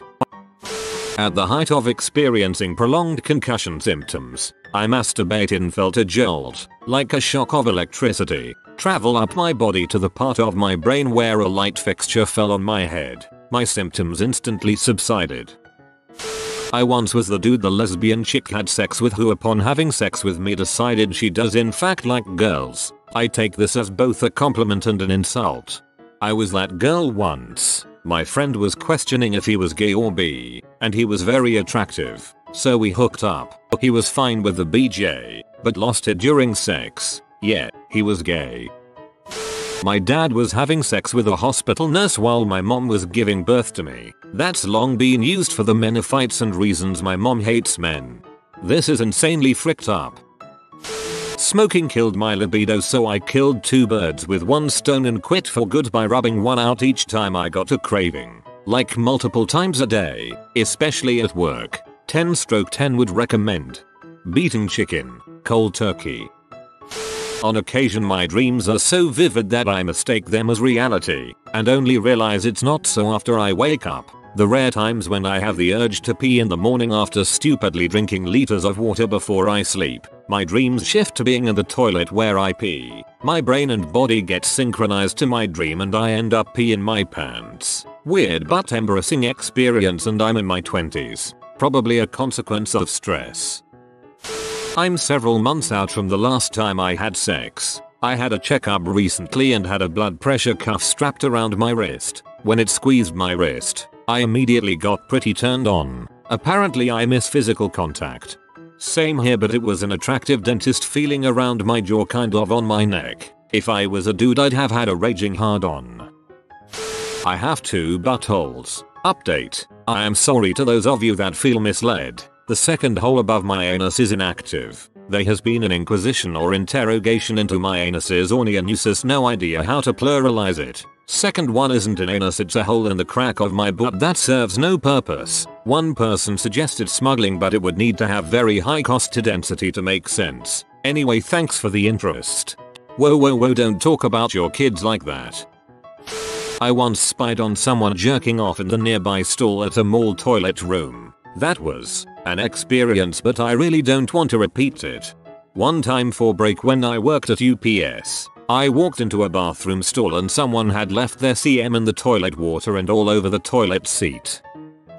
I developed a dime-sized boil right by the base of my dong, on my abdomen. Not on my dong itself, thank God. I was probably 19 at the time. I could have gone to the doctor, but for some reason in my head I just knew that whelp, gotta lance that thing. Looking back, I don't know why I thought that was wise. So I got a safety pin, bent it open, ran it through the flame of our stove's burner a few times, wiped the area with an alcohol wipe, put a pencil in my mouth to bite down on, and then poked a hole in it and squeezed a bit. I remember the feeling of the skin tearing as the squeezing pressure tore the pinhole wider, and some blood and pus squirted out into the sink. I rinsed, doused the thing in peroxide, wadded some gauze onto the spot and put a big waterproof bandage on. I changed the bandage each day and reapplied peroxide. It didn't reform, and within a week I was pretty much completely healed. Oddly enough, it didn't actually hurt when I did it. I think it formed below the epidermis and dermis, so there wasn't really a wound from it. It was more like popping a blister, where there's still intact skin underneath. I was oddly proud of myself for the whole thing.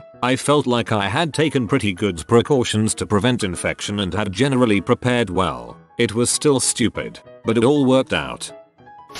For a little while back in 2015 to 2016, I was dating a very high libido woman and we drank a lot, fricked like rabbits. A few weeks go by, and when we would have sex, I would CM blood. Well, very bloody CM. This happened for a couple months. Pretty gross. We wondered if my kidneys were failing. Was my bladder messed and leaking? So many questions for a couple months. We broke up and after only a few days, I no longer had blood in my CM. Turns out, we were having too rough sex too often, and the constant pounding was rupturing blood vessels in my penis, and we never rested long enough to let them fully heal. The blood pressure in my penis during sex, coupled with the abuse, was filling my urethra with blood. Moral of the story: frick too hard for too long and too often, you can break your dong.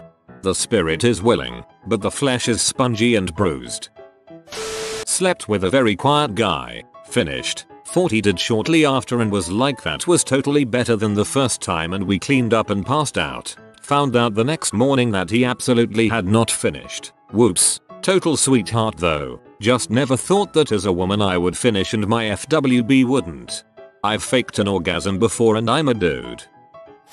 I was about 13 and came home from a Boy Scout camping trip to discover there was a tick on the underside of my dong shaft. Even though you learn about how to handle them in Boy Scouts, I nevertheless freaked out because there was a tick on my goddamn dong. I asked my dad for help and he carefully used the match head trick to get rid of it. Cut to 20 plus years later and my parents, a bunch of friends, a couple of parents of those friends and I are at a pizza place playing trivia, nomming some za, and drinking. My dad is a lightweight and got pretty drunk. No idea how he got to the topic, but he's telling another parent that I was well endowed. The table was quiet when he said this, so all 10 plus people heard. I can only recall the tick dong debacle as the sole point where he ever would have seen anything. It was freaking embarrassing. I should have just left the tick alone and died in peace with my penis parasite.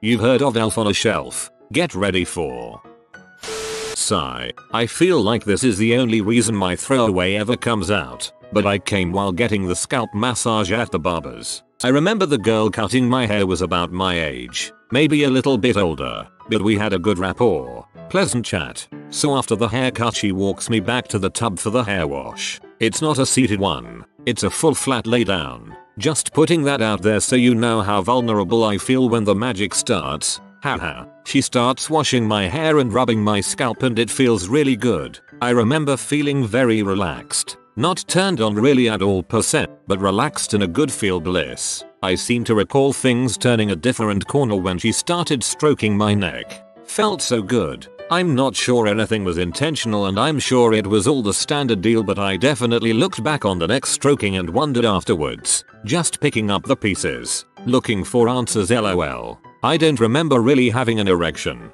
I just remember all of a sudden feeling its presence. It started to tingle, kind of that buzzing feeling, and then the pulsing and blammo. It was very weird, much more like what a wet dream feels like than an orgasm from actual sexual activity. It's been a few years and a little bit of blur, but I remember the wash ended shortly after that. I'm sure I squirmed a bit and maybe tried to act like I was adjusting my body. I mean, she was focused on my head, so there's at least a prayer she didn't notice. Luckily, I had a sweatshirt and dark jeans on, so when I got up to go back to the chair for the dryer and walk through a frickin' packed barber shop, I sort of just put my hands on the pockets of my sweatshirt and sort of subtly pulled my sweatshirt down a little further than it would normal hang on its own. I still have no idea if the stylist knew, but bless her, she didn't act like it. She continued to talk to me like nothing had happened. She finished. We did the next leg of the awkward walk over to the checkout counter, and I paid and got out of there as fast as I could.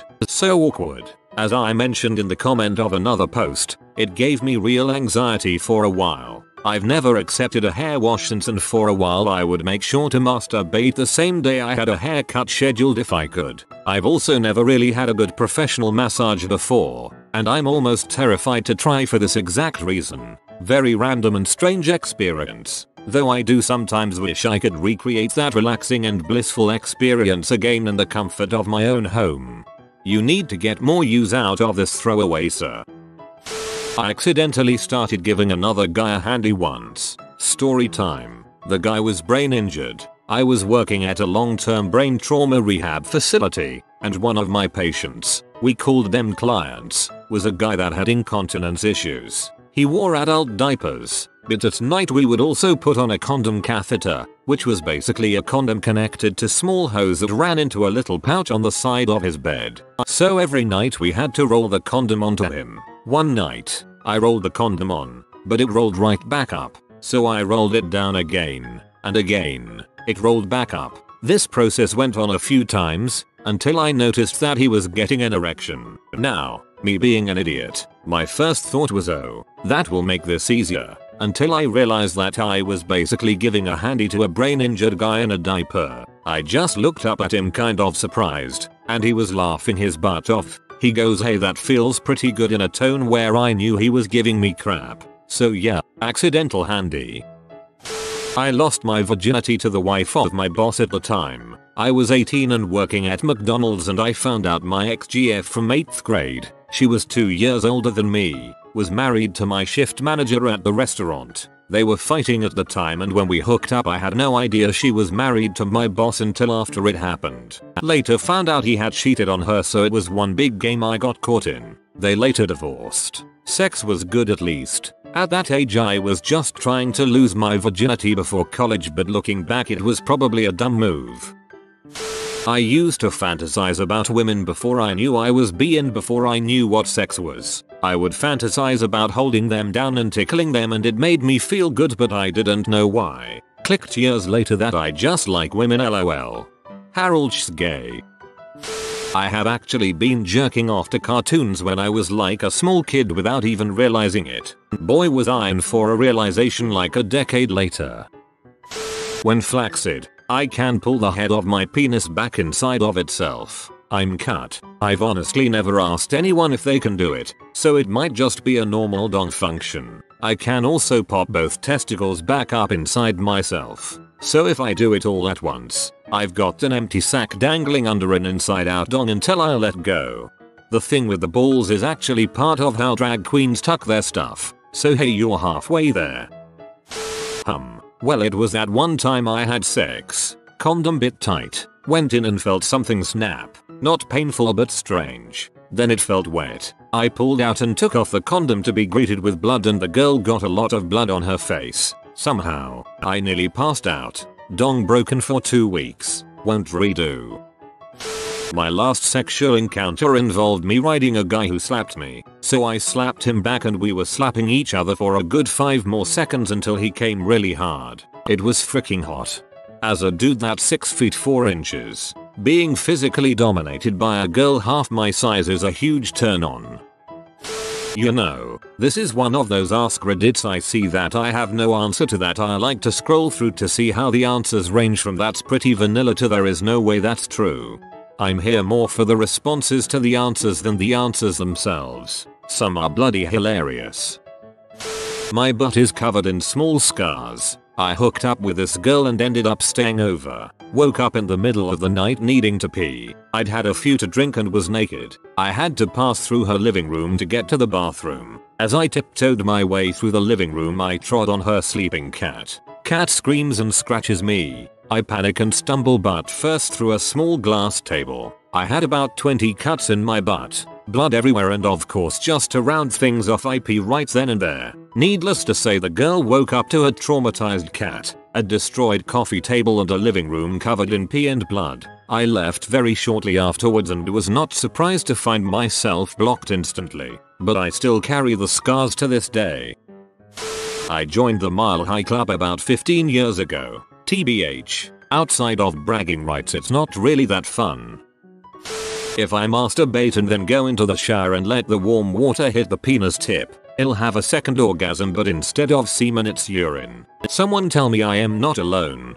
I've never actually let it go as far as to orgasm again, but I absolutely know this feeling. Thought it was just me. This will probably get lost in the comments, but one time I was absolutely hammered getting a BJ and I accidentally peed in the girl's mouth. I'll admit, not my finest moment. Once I reached my hand down the back of my pants to spread my butt cheeks apart to muffle the sound of a fart. I didn't want the chick I was hanging out with to hear it. I crap in my hand. How does one just casually crap in hand?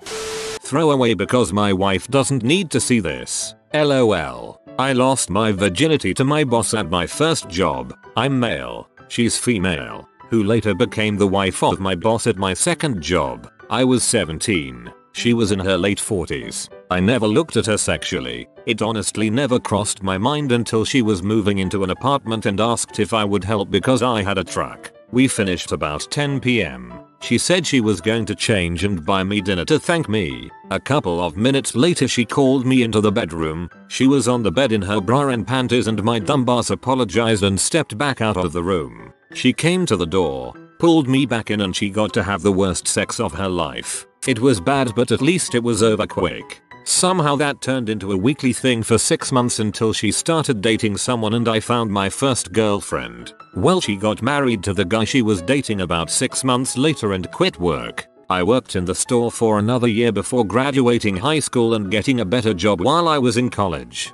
I'm sitting in my interview. He's looking down my resume and goes, "Hey, you used to work for my wife." He offered me the job. My second day there she came in, found me, pulled me in the break room and swore me to secrecy. I worked there 17 years. I don't think he ever knew. I had sex in a very expensive stolen car. I didn't know it was stolen at the time. My fuck buddy worked at a car dealer and said they were allowed to borrow the cars after hours, but when we saw a cop afterwards, screamed get out, and we left and ran down the Embarcadero. For about a month, I worried that the cops would find me due to my fingerprints being all over the place, but that was when I was young and thought cops actually cared about that kind of stuff. The first time I fingered a girl was during midnight mass on Christmas Eve in a Catholic church. I have a noticeable birthmark on the shaft of my penis. It's a large spot on top that has a line the whole way around. I even won a contest with it once as a teenager because it was unique and more impressive than a bare bland one. Me and my girlfriend lived in a student apartment complex some time ago. Before we moved out, we went ahead and banged on all 8 floors of the building. In the elevator, the laundry room, the stairway, the gym, the mirrors were great here, the common room, and multiple balconies, etc. My girlfriend even got totally naked for a few of the sessions. We did it at 2 AM on a Sunday night and got back to our own apartment at like 3:30 AM. We didn't get caught, I think. The "I think" made me laugh.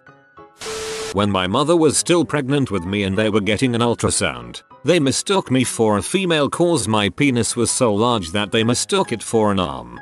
What a surprise for your parents who had your pink 3-armed baby clothes ready for you. People who live in Hawaii, what are some misconceptions and or things people don't realize about island life? Serious. Life can often be very routine. There's less space to build new stuff, so new developments are generally a much longer time frame. If you're not comfortable going to the same 2 beaches, the same 3 restaurants and the same coffee shop on a regular basis, life can be very difficult here. A major employer and source of residency is the US military. Those of Japanese ancestry make up the second largest ethnicity. Staples like groceries and gasoline cost a fortune to account for shipping costs. I was visiting a friend and was shocked they fed their cat sashimi, because no joke, slabs of raw tuna cost less than canned cat food. Goddamn giant centipedes. Found one a good 10 inches long on our pillow before going to sleep one night. Also had one get stuck halfway in a sticky trap. And I woke up to the sound of it dragging that box all over the kitchen tile trying to escape. Nightmare fuel. It's a beautiful place to live and has a lot of advantages. But frick centipedes. Well, I'll never visit now. Thanks for the heads up. Dating is hard in Hawaii. The population is small, and there is a joke that people are waiting for someone to break up. I could see it being lonely there long term if you didn't find someone quickly or move there with someone. Truth. And the coconut wireless is also a thing with the small population. If you tell even a cockroach a secret, the whole town knows. Lived in IAR for 3 years. It's not all about zippies, high-low hattie, and ABC stores. Apart from the tourist stuff, everyone is living and working normal jobs. Dating is rough if you're looking for a LTR. Dating pool is small, but tourists and military people be pretty cool for small stints in my case. Also very few Mexican food places. The lack of Mexican food was always hard for me when I lived there. Now I live in CO and all I want is a little sushi bar in Summit Cherokee hot pot. This isn't a thing anymore, but in the 1960s and 1970s every TV show would have their characters greeted by Hawaiian dancers and get a lei necklace as soon as they stepped off the plane in Honolulu. For a while I think a lot of people believe this is what happens all the time. That is what happened for a very long time, mainly when arriving by ship or before airline deregulation. Eventually, it was not profitable to do it for everyone and there were too many people arriving to give everyone a lei ceremony. It still happens now, but it's pre-arranged and is an extra cost. Born and raised on the Big Island, live in California now. I can only speak to my own experience in the town I grew up in, on the island I grew up on. But it's a pretty damn normal life, just happens to be in a very beautiful and unique place. Like any other tourist destination, the vast majority of visitors only see what's on the path of the guided tour, so to speak. When you peel back that curtain, you just see people living their lives like anywhere else. Exactly, my only knowledge of what goes on in Hawaii is an old classmate of mine who's homeless there. Pretty hard to see it as some paradise place when the only exposure you get of it is someone who sleeps on the streets. Guess there isn't much of a better place to be homeless, yo. It's not very easy to hide from police on a small island, so don't do crime kids and stay in school is a very important message here. So that's why Dog the Bounty Hunter is out there, to increase his odds of catching bad guys. I was born and grew up on the mainland. My wife and I have lived in Hawaii, Maui, for almost a decade now. It is definitely a lot more expensive to live here. 2 bags of groceries is generally in the $100 range. Rent is crazy. Gas is stupid expensive. The other end of that is that pay can be higher too, depending on the job. If you get a good job serving somewhere fancy, it's not uncommon to leave with $300 to $500 for a shift. We depend completely on tourism here to survive. So as much as tourists can be annoying, intrusive, rude, and entitled, we need them. Distance is weird. If I'm gonna drive 30 minutes somewhere, we better be having a whole day planned. Eating out somewhere casual is at least $30 for 2 people. It's really like living anywhere else though, honestly. I have fast internet. Walmart and Target aren't far away. My family is on the East Coast, so seeing them is hard during normal times. Forget about it right now. So that sucks. Also, I miss hoodies, good sandwiches, and the woods. But Maui is stunning and magical and living and breathing. Hawaii State Senator here. About half of all households are unable to afford basic food, shelter, and healthcare. And this is often masked by many families living together in multi-generational households. Importing food, energy, and goods through the 20th century has created an unsustainable dependency that has driven up the cost of living for Hawaii's 1.4 million residents. Outside pressure from speculators drives up the cost of land and housing. Military and federal personnel make up a notable portion of the population.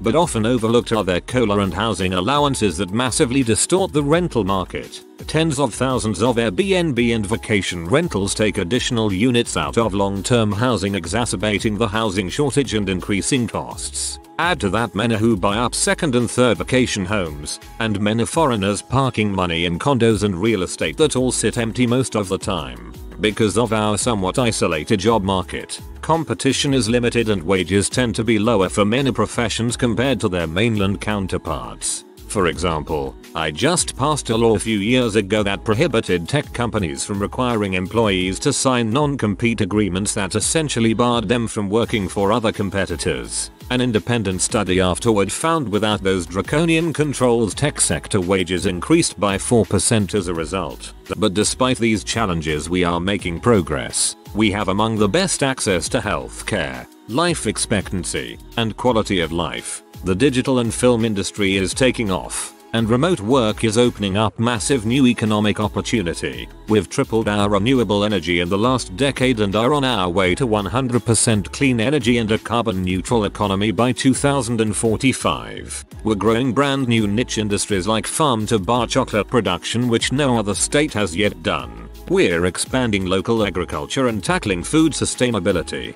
At its peak, Hawaii supported a thriving population before Western contact, 100% sustainably. We host more unique and endangered species and ecosystems than any other state, and in some cases than the rest of the country combined. At 1.4 million people living with limited space and resources, Hawaii is the perfect model to prove to the rest of the world that we can all live together sustainably with a longer and better quality of life than anyone thought possible. And for our kids' sake, we hope to prove it.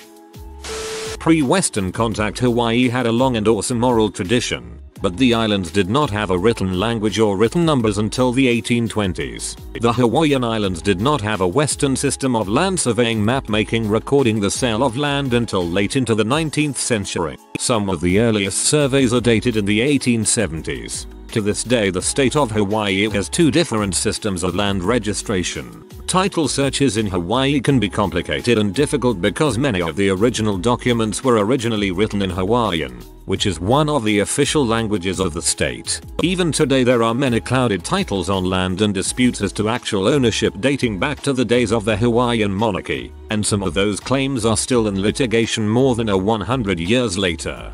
The missionaries, in trying to record the Hawaiian language, decided to simplify it and got rid of some letters. For example, the letters S, T, R. So the idea that Hawaiian has a 13-letter alphabet is incorrect. After living on the Big Island for 12 years now, I can say it is not always the vision of living in paradise that my friends and family keep presuming it is. My family discredits any struggle I have because I am in paradise. Many of us are still struggling despite the beautiful beaches, even more so with COVID and the lack of jobs. So many of my friends and extended family cannot even afford food, let alone their rent house payment since this pandemic. And let us not even discuss how expensive it is to buy a house here. The cost of living here is astronomical, and if you live on a neighboring island to Oahu, you most likely lack proper medical facilities as well. Many live multiple families, generations in one home just to be able to survive. Many more work several jobs just to keep a roof over their head and food on the table. Yes, it is beautiful. Yes, we are graced with incredible views when we drive to see them. And yes, we are thankful for what we have, but please do not ever think that it is just a fantasy island we live on, as we all have our burdens to carry. If you are one of the fortunate who move here when you retire and already have incredible assets, then this really is paradise. If you are from here or relocated at a young age, have families to support, or otherwise, well, it is a high price to pay and much sacrifice for so many, for those beaches and views. I've seen the housing prices. I imagine the only way for locals to own a house is to inherit it. Depending on which island you're on, you legit can be out of food and have to wait on the barge to come by for basic crap. It's like living in the mainland when you have shortages from storms and such. The grocery store just has what it has, and if it doesn't, wait a few days for the next barge. On Maui and Oahu and the Big Island you don't really see this, but out on Molokai it's just what it is. This is a good one. And to add, if you live on Lanai you have to take an hour ferry to west side of Maui and then drive to the other side of the island for a basic full grocery trip. They obviously have food and immediate necessities, but for the larger items it's quite a trip to get it. Born and raised on Oahu. Every local I know doesn't wear shoes or slippers in the house, and most dislike going to tourist spots, like Waikiki. Also a half-hour drive is considered a long drive. My dad moved to Oahu and stayed out there for many years. I would go visit when I could. The biggest thing I noticed was the drugs and outright poverty that seems to go overlooked. With that came violence. My dad got mugged and put in the hospital coming out of a bar. I was beat up walking out of a hotel once. Some places can be super rough. My uncle was a military man and got moved out there, so my cousin grew up in Honolulu. The local kids did not take kindly to Howley's Whitey, and did whatever they could to antagonize him. He was glad to move back to the mainland. Lived on Oahu for about 4 years from 2012 to 2016. How expensive everything is definitely at the top of the list. The one that most people don't expect is that I had a hard time making friends. I'm guessing this could be hard in any tourism-based place, but I'd go to the restaurant or bar and meet tons of people. They were all there for the week. It seems that even residents my age were all only there for a short time frame as well. I just had a constantly rotating group of friends and it got old. That's part of the reason I moved back to the mainland. Also, everyone was always stealing stuff. Mopeds and other goods get stolen all day every day. If it's not locked, it's gone. It was frustrating the amount of stuff that would just go missing or get broken into. All that being said, I would live there again. I do miss it every once in a while. We went to Kauai a couple years ago, and while there we attended the agricultural fair. A local told us he dropped $500 on his family at the fair. He said that was it as far as amusement parks, so every year the fair was the thing. It hit us then that for us we could go a couple hours to say Busch Gardens or a day to Disney World. If they were to go to anything like that other than the fair, it would be a major haul to the mainland. Yeah, I worked with a family who spent like $5 grand on their kids' prom because it was like the biggest, even next to a wedding for them. Was stationed at Oahu. When I first got there I thought the place was beautiful and had a great time, but after 3 years I kinda got sick of all the disrespectful tourists and the fact that it is a small island and the only way for me to leave was flying. I feel stuck just reading these comments. Being called a haole can be derogatory or neutral depending on how it's used. I'm a white woman married to a brown man. Once, we were having dinner out while I was pregnant and our server told us we were going to have the cutest Hapa haole baby. She was pretty nice and I'm pretty sure she said it completely innocuously. Another time I was visiting the Big Island. I lived on Oahu and was checking out an off-the-beaten road beach that belonged exclusively to the locals. It was crystal clear that I wasn't welcome. And though they never called me it to my face, I heard them call me a haole amongst themselves and it definitely wasn't neutral. When I first moved to Oahu, my husband's employer hosted us for a dinner party with some of his new co-workers. Another white dude who had lived there for about 20 years pulled me aside and told me point blank that I should expect to be called a haole and not to let it bother me. That I was a white person from the mainland in their space. It was my trade-off. Broadly speaking, it wasn't really an issue while I lived there. Most people were really nice as long as you weren't acting like a self-entitled dong. Haole is totally defined by the context and tone in which it is used, especially if there's a freaking in front of it, coming from a local Hapa haole. Got lucky with a 1-bedroom/1 bathroom for about $1,400 a month. 600 square featuring. Groceries for one person is about $100 a week. Can't remember the last time I went to the beach. When telling people how far somewhere is to drive we use time instead of miles. Should be about a 20 minutes drive if traffic is good. Still running the AC in December and January. Can't leave anything in the car because it will get broken into, even if you live in a nice area. Sounds like a warmer San Francisco with way lower rent.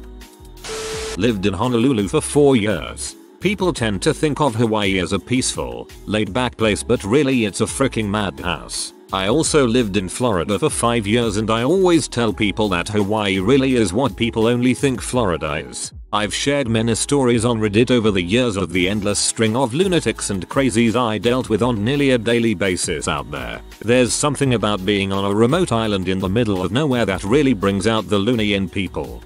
I knew a dude in high school who had just moved to Southern California from Honolulu. He tried to make Honolulu sound like the gangbanging capital of the US.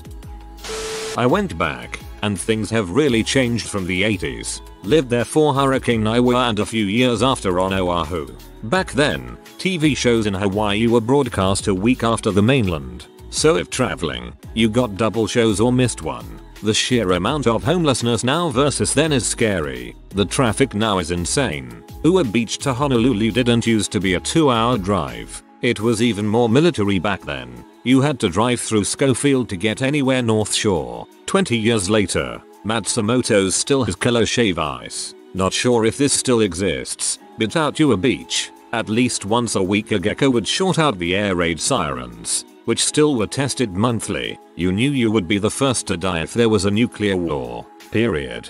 Made life strange as an intermediate school kid. The school administration would say Kill Haole Day wasn't real. They would then call the 12 parents of Haole students and directly ask them not to send their kids last day. If you were Haole, you didn't go to Makaha unless you were with a Samoan local. Still scary. Now that side of Oahu is all giant resorts. Hawaii tried to go metric in the 80s. Liter gas and everything. Cane fields. From H1 down to Ua Beach was all cane fields. Some days you had to reroute when they burned the fields. And nothing will scare you shitless faster than a cane spider on your TP roll. Now it's all houses. Gecko crap in all your dresser drawers. Houses have AC now. So weird. Comma monthly, you knew you would be the first to die if there was a nuclear war. The nuclear missile alert mistake feels like a lifetime ago now, but it really drove this point home hard. You're either gone in a second, or you get to die to radiation poisoning. For a place with pretty solid growing conditions, we have very few local farmers. So much produce is shipped over. Greens go bad in like 3 days. I've lived on Oahu all my life, and worked at a prominent tourist destination for 6 years. Of the 1.4 million people who live in the state, almost 1 million live on Oahu. The island is packed. If you do visit, at the very least travel to another island besides Oahu. Though, don't visit now. We aren't handling COVID well at all. The luau's advertised to tourists aren't legit. A common question I'd get from visitors was where to find a non-touristy luau. Rest assured you aren't getting invited to an actual luau. Real luau's are more family community based. For example, someone's 80th birthday, and even that's a simplification. Tourist luau's can be neat, but don't take them as anything other than spectacle. And really, you can find better, cheaper food elsewhere. The hula performed at tourist luau's is legit, but it's only a small sample of an incredibly diverse art. You can find videos of the annual Mary Monarch Festival online, and the performances are incredible.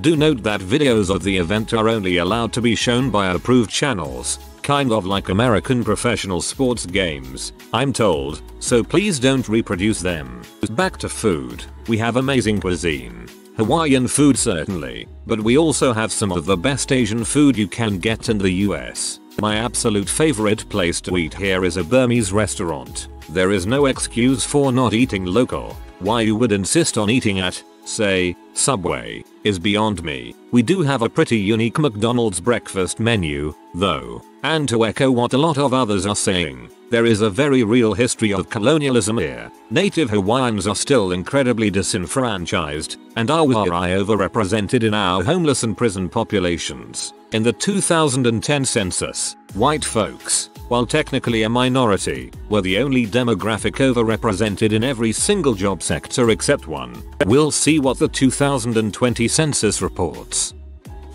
Unlike other states, i.e. folks from California are Californian, calling a person from Hawaii Hawaiian isn't always accurate. Hawaiian is a race. To be considered Hawaiian, you have to have native Hawaiian blood. There are bugs and a lot of them, even in the newer condos in Honolulu, even on the upper floors. No matter how clean you keep your place, you'll eventually see a roach or ants, of which there are multiple species. Some ants swarm after heavy rains, Some ants will send out scouter ants if you leave food out or even burn desert sweet smelling candles. There's also termite season. If you leave dry goods, flour, cereal, rice, out too long, and in an unsealed container or bag, they'll get infested with beetles. Some places also have silverfish that can get into your clothes drawers or live below carpet. Cars, including rentals, can easily get infested with roaches. Oh, and rat lungworm. Be sure to wash all local produce, especially leafy greens. An earlier poster used the word complex, and I think that's perfect. Native Hawaiians have all the same issues as other colonized native peoples, exacerbated by the space limitations of a small set of islands. They are often discriminated against, have trouble getting good paying jobs, and have much worse health outcomes across a variety of spectrums. They've watched and continue to watch their land be taken away. This often causes resentment and anger towards anyone considered foreigner or not local, mixed with the fact that Hawaiians are often desired as front of the house employees for large hotel chains because they want guests to feel the aloha spirit. So Hawaiians rely on tourism for work, makes for a very tough landscape to navigate. The dynamic is only one small piece of the complexity. Fresh produce lasts 1/2 to 1/3 of the time it does on the mainland. I find it incredibly difficult to buy groceries once a week, since the produce is going bad 4-5 days after purchase, sometimes less time than that. I find a lot of people think that it's relaxing there and laid back, but actually no, everything costs twice as much as it would be in other states, and some of the schools there actually struggle with food because of how expensive things are. So Hawaii ain't a laid back place to live at. You can go into a 5-star restaurant in island attire that consists of shorts, wife beater and flip-flops, and no one bats an eye. Shorts, wife beater and flip-flops, and no one bats an eye. Stubbies, singo and pluggers, or thongs, and no one gives a crap for the Aussies redding. It's normal to be 30+ years old and living with your parents. A good chunk of houses here are multi-generational homes, with one generation taking up the bottom floor and the top floor of the home has a separate entrance where another generation lives.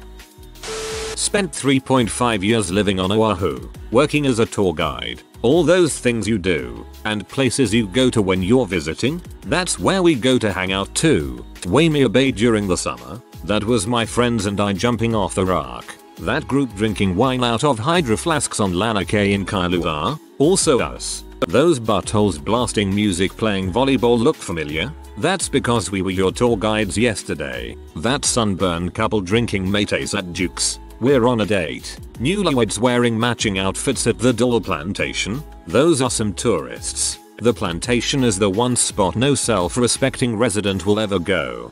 I loved going to Dole to tourist watch. It's freaking expensive. You end up not going to the beach that much. Unless you are a professional, you will be poor and working in the tourist industry, which sucks. If you are white, the locals will not be friendly. Don't expect to be invited to the party. Oh yeah, if you are a guy, bring your own girl. Dating is like non-existent. I was born, grew up there, live on the mainland now. A thing I mentioned to somebody the other week that surprised them is that there's such traffic, in part because cars get shipped and new, but old ones aren't worth shipping off island for the most part. Visited there a few years back and was amazed by the number of abandoned cars sitting everywhere. Lived on Kauai for 6 years and Oahu for 2 years in my late teens and early 20s.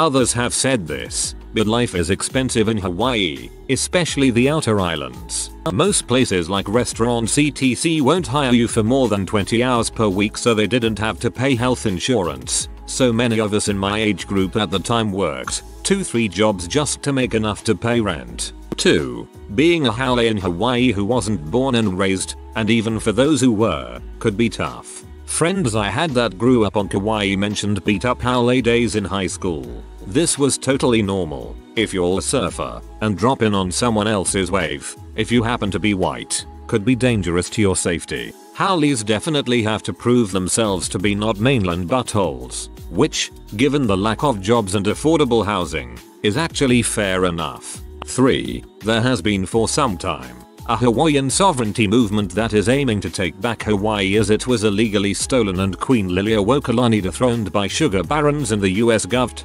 4. Centipedes fricking suck. They bite like a gunshot, and I've had one or several in every house I lived in. For this reason, I still don't like leaving pillows on the floor. 16 years after leaving Hawaii, I still have a phobia of them. 5. A significant portion of the islands are used for chemical testing, Dow, and Monsanto etc., using the islands to test and regulated chemicals for agriculture. Huge health problems for the locals as a result. I knew 3 people that had non-Hodgkin's lymphoma within the space of a year. 6. After a while, you stop noticing how beautiful it is because you're tired, overworked and underpaid etc. Life can feel very stagnant and we often got island fever and needed a change. We always knew it was such a stunning, special place, especially Kauai, but it becomes normal. 7. Most locals that like to swim or surf or be at the beach will have swimsuits in their glove compartments to be able to hop in the water quickly after work. 8. Things don't move as fast, and that was wonderful, but it was so irritating when visitors would expect things to move at the same speed as the mainland.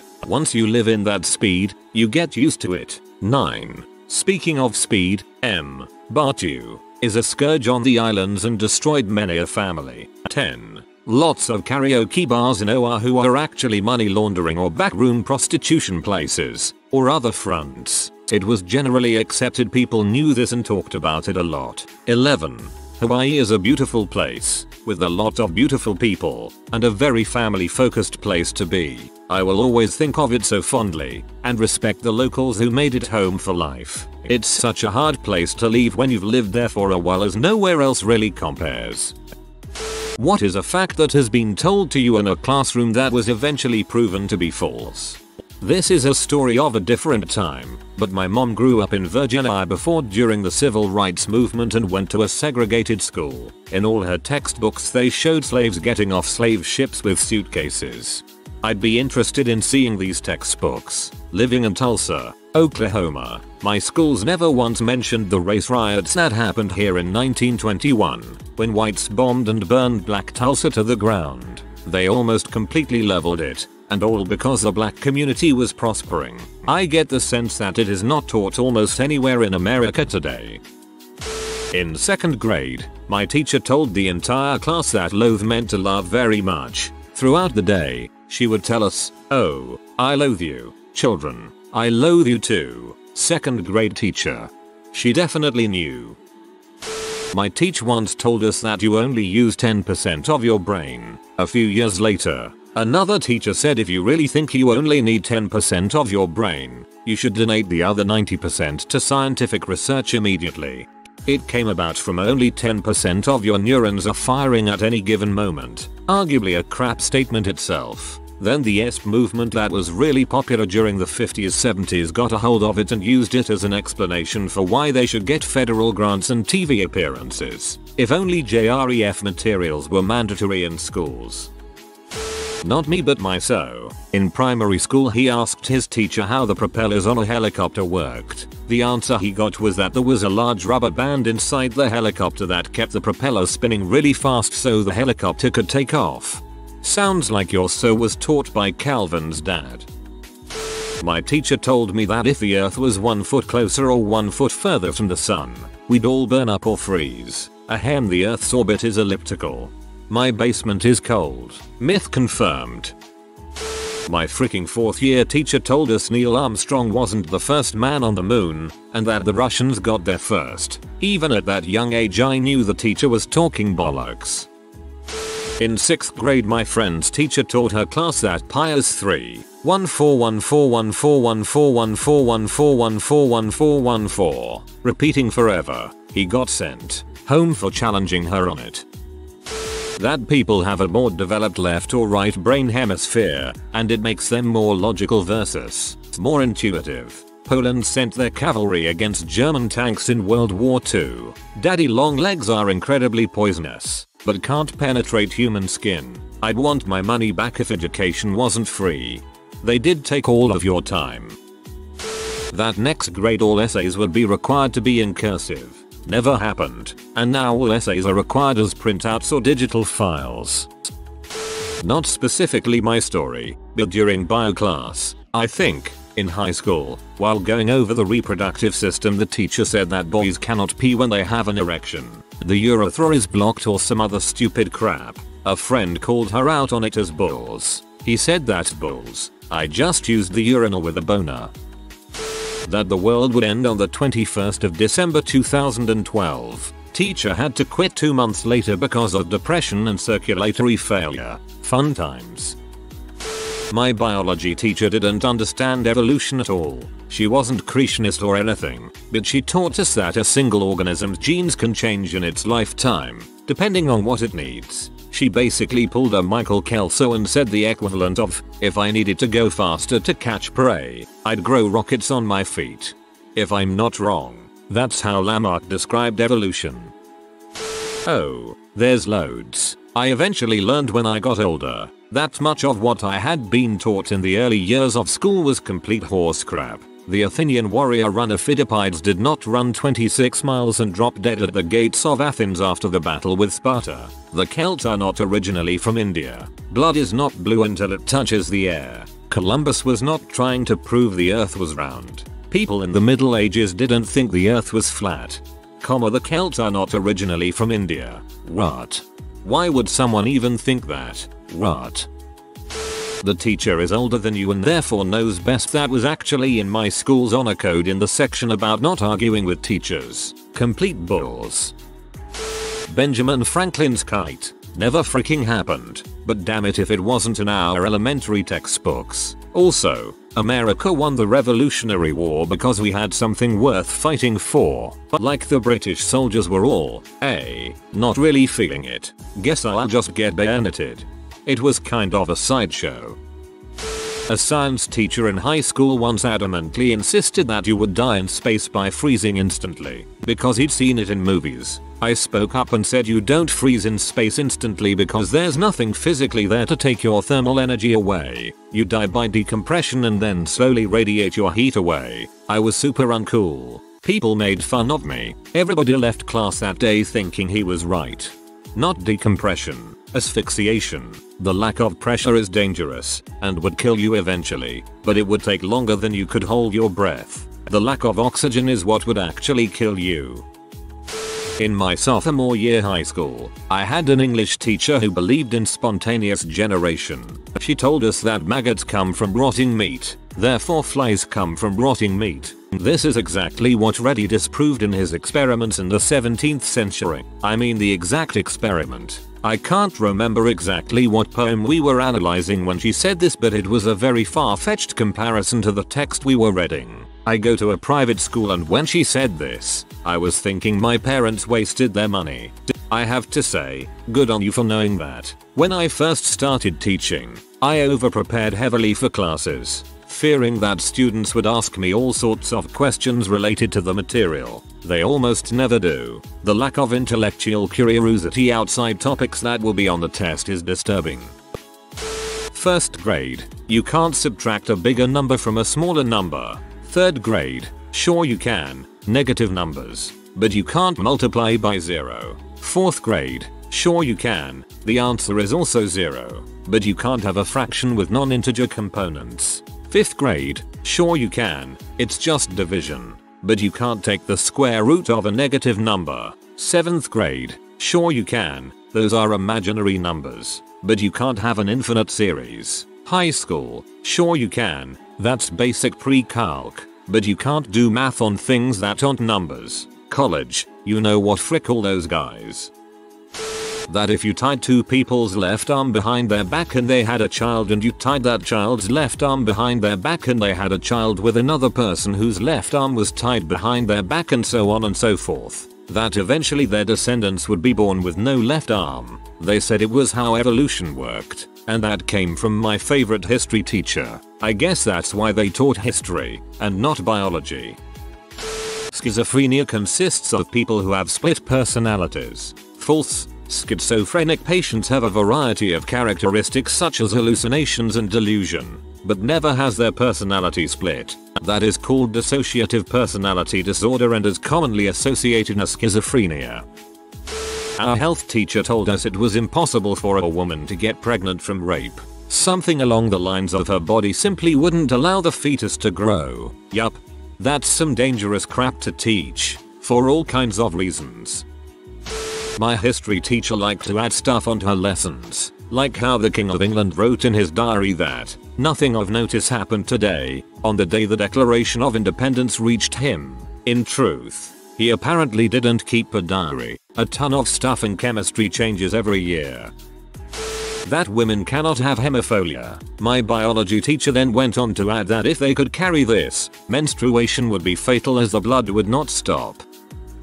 That this symbol meant that the item to the left was greater than the item to the right. Only one person in the classroom decided to argue, based on a, the obvious implications of a little end and a big end, and b, the use of the symbol in musical notation to denote volume. He later had his mum visit the school and show the teacher a book. Only at that point did the teacher revisit the subject. This was in the penultimate year of primary school, 5th year.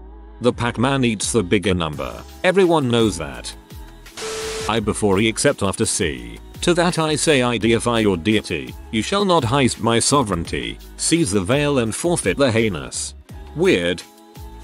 Everyone is a unique and beautiful person. I've since learned a good portion of people are driven by spite and advertising. And greed. I attended a Catholic school from kindergarten to university, so I think you know the fact I was told that if I didn't eat my broccoli, the boogeyman would get me. We couldn't use calculators because you wouldn't always carry one with you to help you out, except for, you know, smartphones nowadays.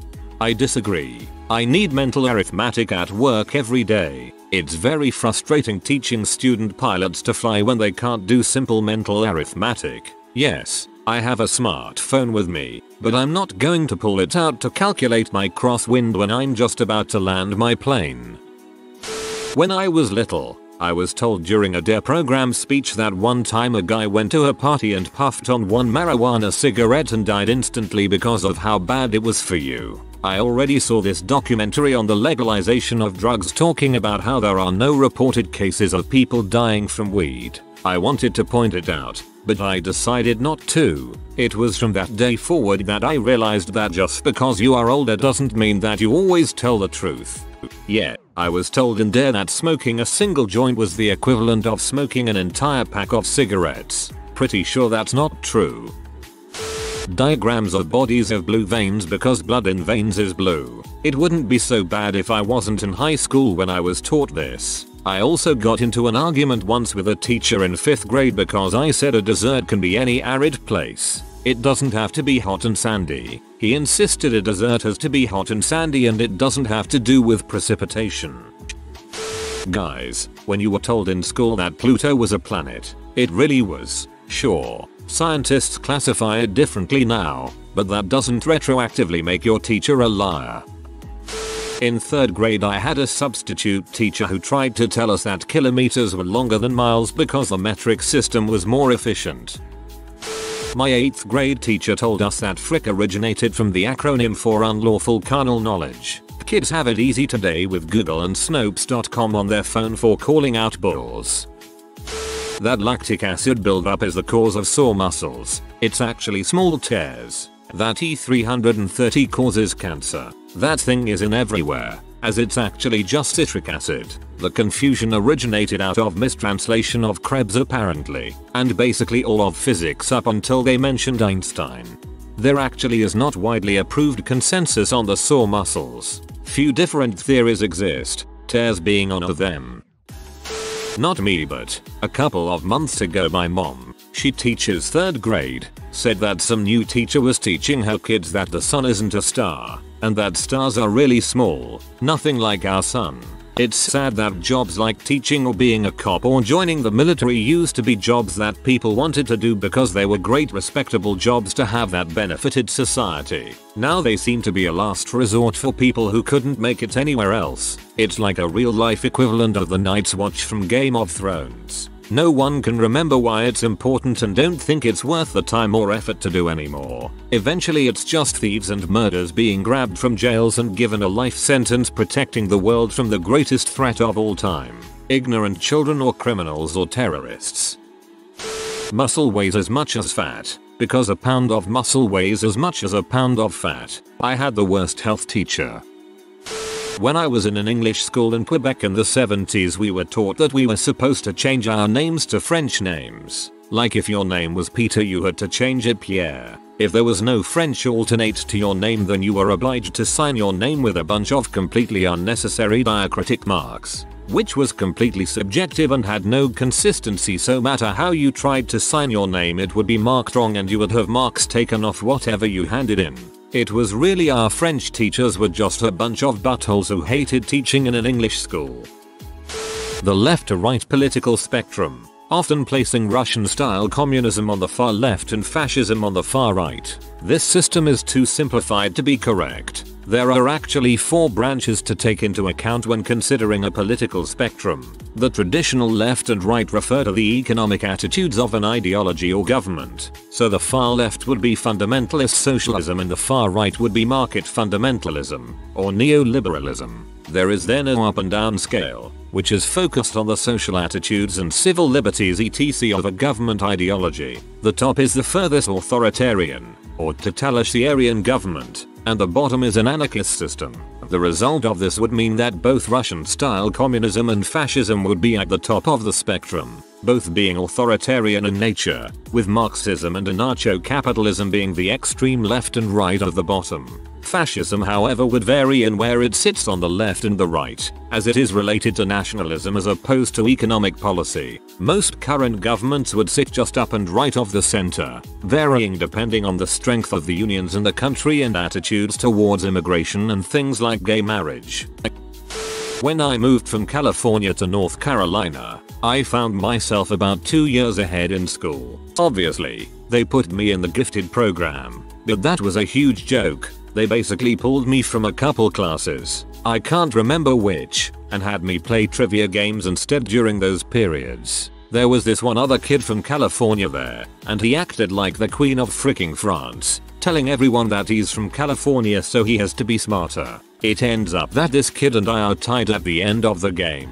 Since the kid's mom was a doctor and the teacher was a nut who decided to ask a lot of super advanced anatomy questions, and so we moved on to the tiebreaker round. The tiebreaker question was asking about the largest desert in the world. At the same time, he blurts out Sahara and I blurt out Antarctica, and this kid gives me this derisive, almost pitying look as if I'd just told him the earth was flat and everything revolved around it. He laughs at me, and the teacher starts laughing at me too. And the teacher tells me through tears of laughter, Marek, Antarctica isn't a desert because it's very wet, and a desert has to be very dry. Given that this was the end of 5th grade, that explanation pissed me off to no end, and so I snapped. I told the teacher she was stupid, marched to the library, brought the encyclopedia back to the room. The librarian was not happy, but she was the one teacher at that school I actually liked, so she was fine, especially when I told her what happened. Showed them the entry which proved me right, and then told the class that they were all stupid, and I was leaving, because I wouldn't learn anything either way so I might as well be around nice people, and that was how I left the gifted program. In Catholic school my science teacher told us all the sky's blue because it reflected off the ocean, that exact quote. That water goes down the drain counterclockwise in the north hemisphere and clockwise in the south hemisphere. It actually depends much more on the drain shape and irregularities than anything else. I went to a Catholic K-8th grade school run by nuns, and while they didn't know crap about the Bible, Old and New Testament, and I'm not talking about interpretation, just real basic stuff they got completely wrong. Serious, what's the scariest fact you know? There's a plant that grows in Australia called a jimpy jimpy. Touching the plant will result in an unbearable pain because of the small needles on the plant. The pain is so unbearable people and animals killed themselves because of it. There's also a plant called hogweed that can cause severe burns and blisters that can scar you for life. Jimpy jimpy. I just wikied it. Apparently its fruit is edible. If the hairs are removed, that seems like it's pushing the definition of edible to me. A brain aneurysm can hit you anytime, anywhere, with next to no warning. Source: watching my otherwise healthy grandma go from happily singing and making dinner to crying about the worst pain she had ever been in to being a vegetable in less than an hour. My co-worker got a major migraine and started feeling very dizzy while at work. I helped her get a cab to go home, where her husband was, and she ended up going to the hospital that night for an emergency surgery. She was lucky to make it. Spent a month recovering at the hospital. Prion diseases exist. They're not bacteria or viruses. There isn't an infection per se to attack. They're basically an alternate form of protein, and we can't stop them. Prions are misfolded proteins, which makes them the origami of diseases. You can have rabies for years before it even shows symptoms. Then one day you get a headache and it's a death sentence from there. Oh god. I found a dead bat in my apartment like 2 years ago. Guess I should go get checked before the paranoia sets in. A moose can swim about 16 feet/5 meters underwater, which is why orcas are natural predators of them. Imagine you're diving underwater. Suddenly there's a moose sitting at the bottom eating seagrass. Then it gets eaten by an orca. That would be terrifying. My day would be done at that point. That's it for me. Thanks. Your skin is not 100% attached to your body. With enough air pressure beneath the skin, your body will become a balloon with a solid core and it will be excruciating before the embolism kills you. Balloon Boy, NC-17 edition. My best friend was dining with his mom, dad and brother. His brother was talking while eating and mid-sentence he just fell head down into his plate. Blood clot in his lung caused sudden death. He was a 28-year-old healthy athlete. That thought haunts me every day. My mother passed away a pulmonary embolism on the living room floor. Scariest thing ever. She complained she couldn't see and things went black. As soon as we put a cold washcloth on her head while waiting for EMS, she took her last breath. The death part doesn't haunt me, but knowing she spent her last moment of life in fear from not being able to see haunts me to this day. Fun fact. Being flayed, skinned alive, by a skilled torturer meant that you'd be likely to survive the ordeal. Believe it or not, dying of shock or blood loss wasn't guaranteed. Often people survived hours or days with no skin. In these cases what finished them off was hypothermia. Holy frick, I think I've heard enough. If you are ever in a heavily armored tank and get hit, and the fuel starts to burn, you will not die from the shell, but from the heat. So basically getting cooked to death. I'll remember this next time I'm in a heavily armored tank. That a large number of asteroids and comets that could potentially hit Earth directly have not even been discovered as of yet, and our ability to actually stop a large object traveling stupidly fast is much worse than depicted in films. The reason they don't hit Earth is cause Jupiter usually pulls them towards itself with its massive gravitational field. Rose West is, alongside her husband Fred, one of the most infamous serial killers in modern British history who killed several lodgers in her house. And if not for a single mistake, she would have gotten away with it. When they were finally caught, all evidence actually pointed to Fred being the sole culprit and she shifted the blame onto him. Either out of a freaked up sense of loyalty or despair for being betrayed, Fred committed suicide in custody, which seemed to end the idea of bringing him and his wife to trial, relegating any other investigations into figuring out what crimes Fred had committed. The police were still deeply convinced that either Rose knew more about the murders than she was letting on or she was a direct participant, but she was a tough egg to crack. The police tried every angle conceivable, but she always deflected the blame onto Fred and there was never a crack in her story. Too well rehearsed. She knew what to say, when to say it, and they couldn't trip her up. However, while investigating both her husband and her own backgrounds, they discovered that Fred had a daughter from his first wife, and the police confirmed that not only was this girl one of Rose's victims, Fred has an ironclad alibi for when she died because he was in prison. And when they confirmed that another victim found was the girl's mother, the police had a clear motive. Rose killed her stepdaughter and told people she was back to living with her mother, and had Fred kill his first wife to keep her quiet. Honestly, I think a scarier fact than even this is all the psychos and murderers who didn't make any mistakes and were never caught. A botfly can lay an egg in a fraction of a second. Literally swatting the fly can be enough for it to lay an egg which burrows into your flesh and feeds in there until it hatches and matures enough to fly away and start the cycle again. It can also happen to an eye. I know this because I'm an eye doctor and I have removed a botfly larva from the inside of an eyelid, tarsal conjunctival membrane. And yes, I have photos. I have posted about it in the past before. No frick that. We've come very close to nuclear war and had nuclear accidents many times. Also, we've lost a lot of nukes. Google broken arrows sometime. Broken arrow. Broken arrows will probably bring up the very good emo song by Avicii. Your taste buds are actually cilia and are constantly being worn down by the movement of your tongue in your mouth. If you end up in a coma for long enough, your tongue becomes fuzzy. Maybe it's just me, but that adds to the very long list of reasons I never want to be in an extended coma. I'll put you in a coma for telling me that tongues can get fuzzy, you freaking frick.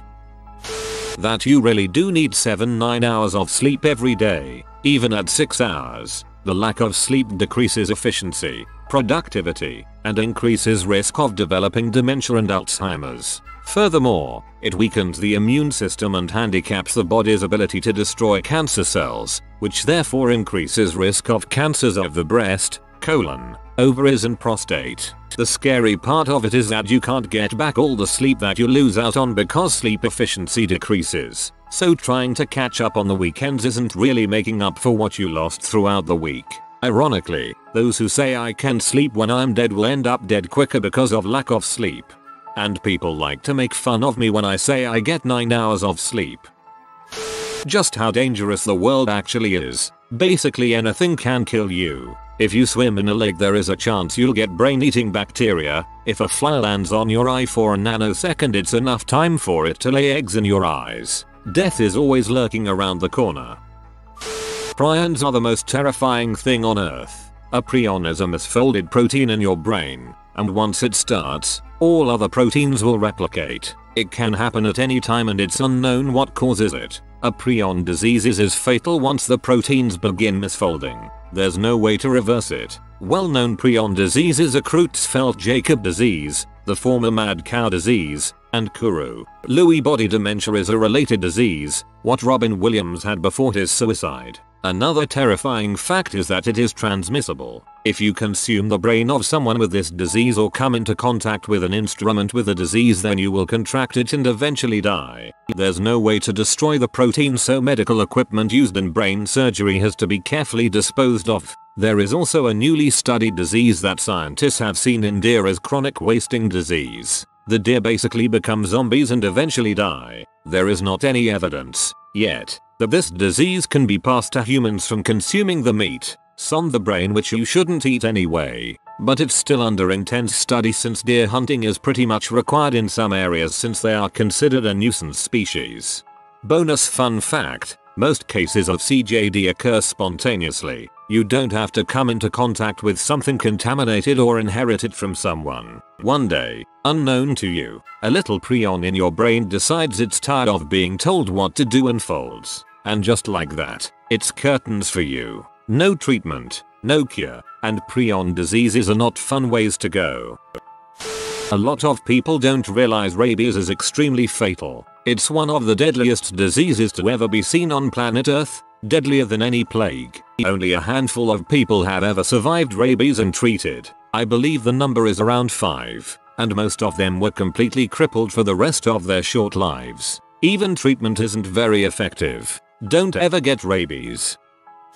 Geologist here. The Earth's magnetic poles, places your compass pointer, are moving at an alarming rate. While they switch, think north, compass arrow will point south. Every 10,000 years or so, we are overdue for a switch. So like happy 2021 y'all. Also, the supervolcano under Yellowstone does technically have the firepower to wipe out much of life on planet Earth, but it's not overdue like many people try to claim it is. That's just fear-mongering. Also, there was a point in the past during the Ice Age, I think, where less than 2,000 humans were alive. If it would have been modern humans, we would have to put ourselves on the endangered species list.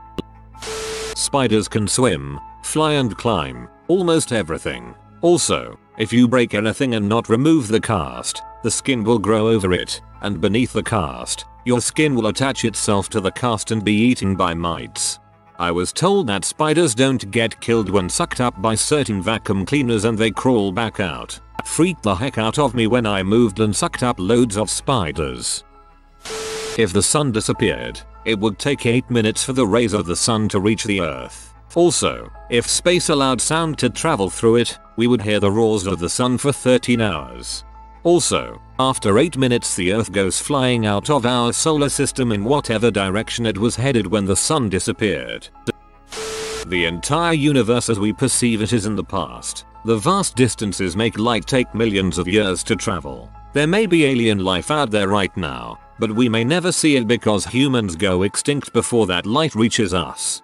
True, we are seeing things as they were and not as how they are right now. Basically, if you look at the stars in the sky, it's like you seeing ghosts, images of stars that may actually not exist right now or have died.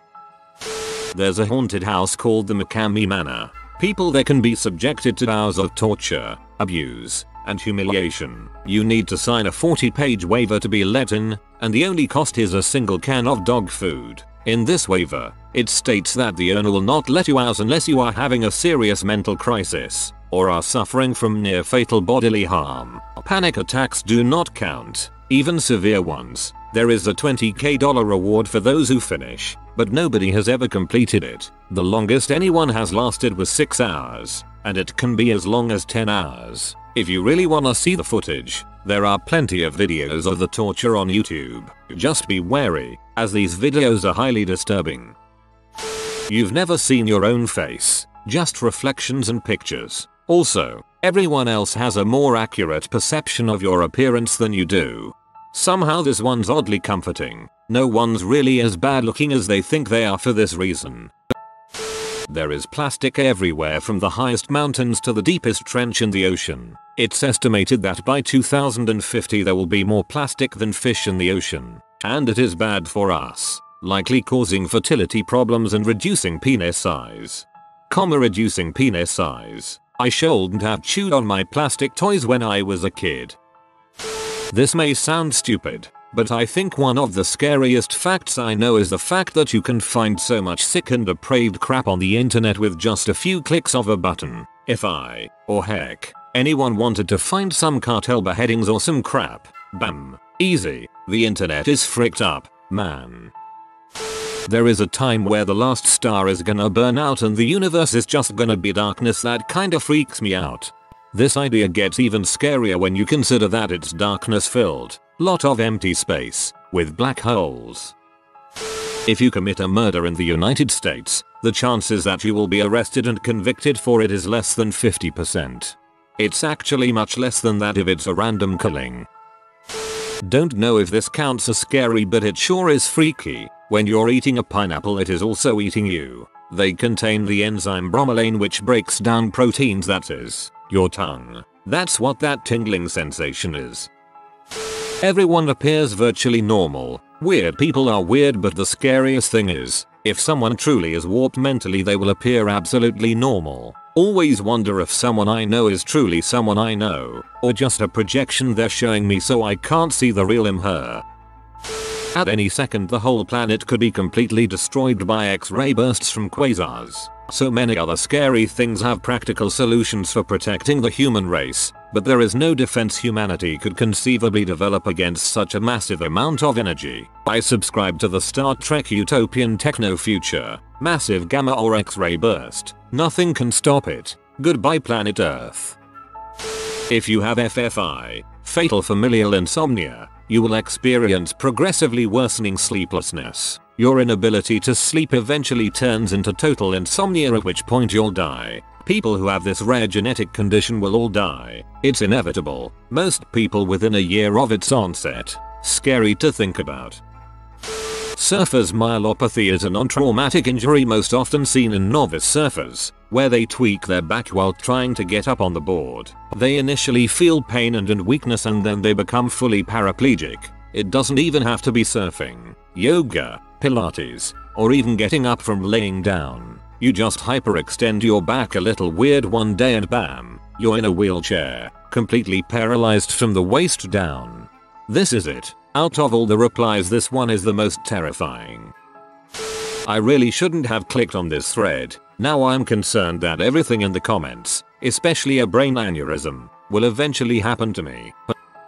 Every time you log into a website, post on Reddit, send a text message, make a call, even just turning on your phone, your name and information is logged in anywhere from 10 to 30 different servers worldwide. And it's not just your phone or computer. New cars have data tracking systems that log your information that can be pulled during service. And yes, you agreed to all of it just by owning a piece of equipment.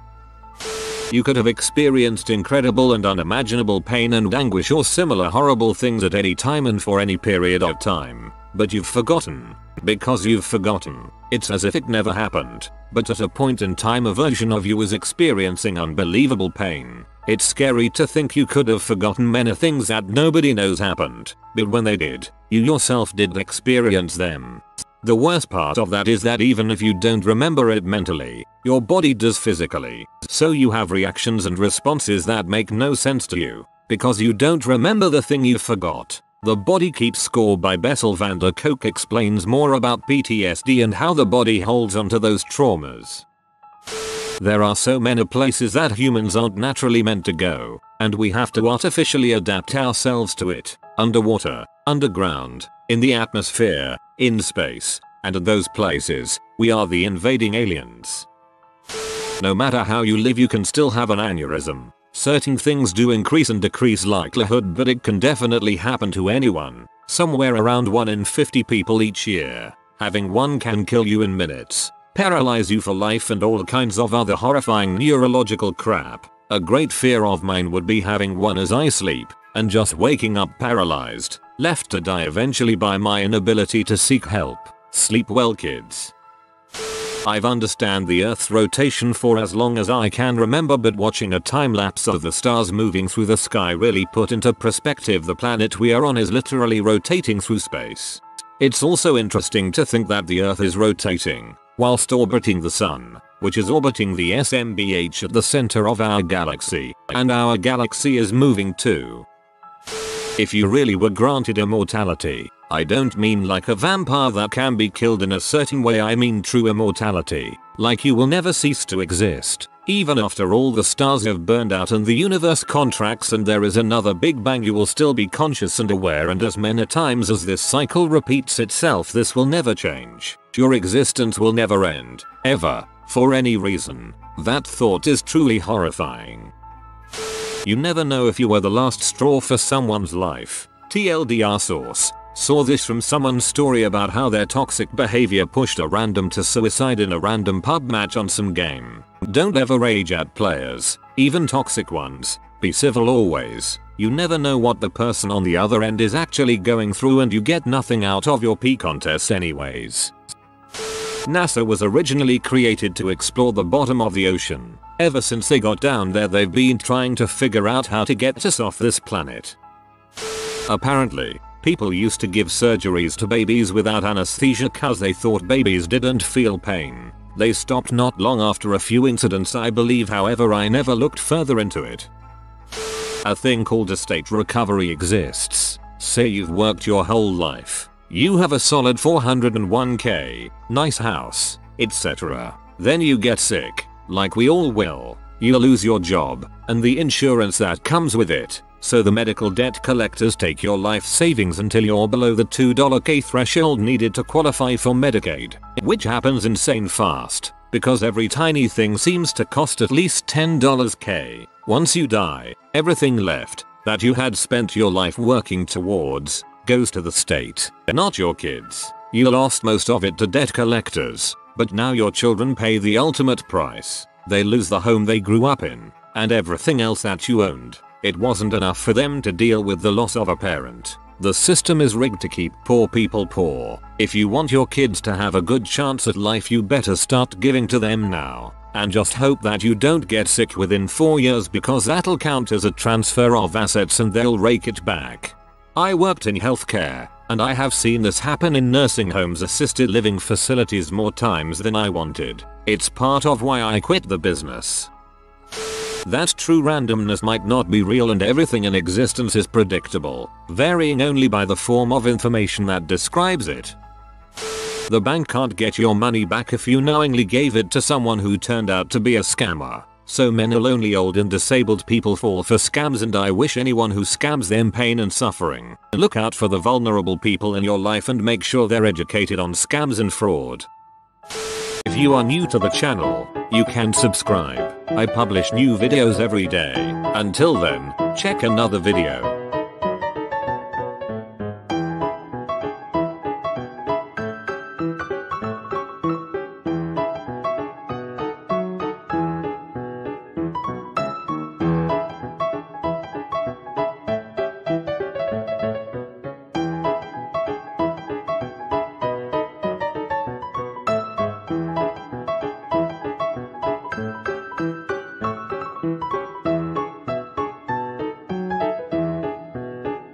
Bye for now.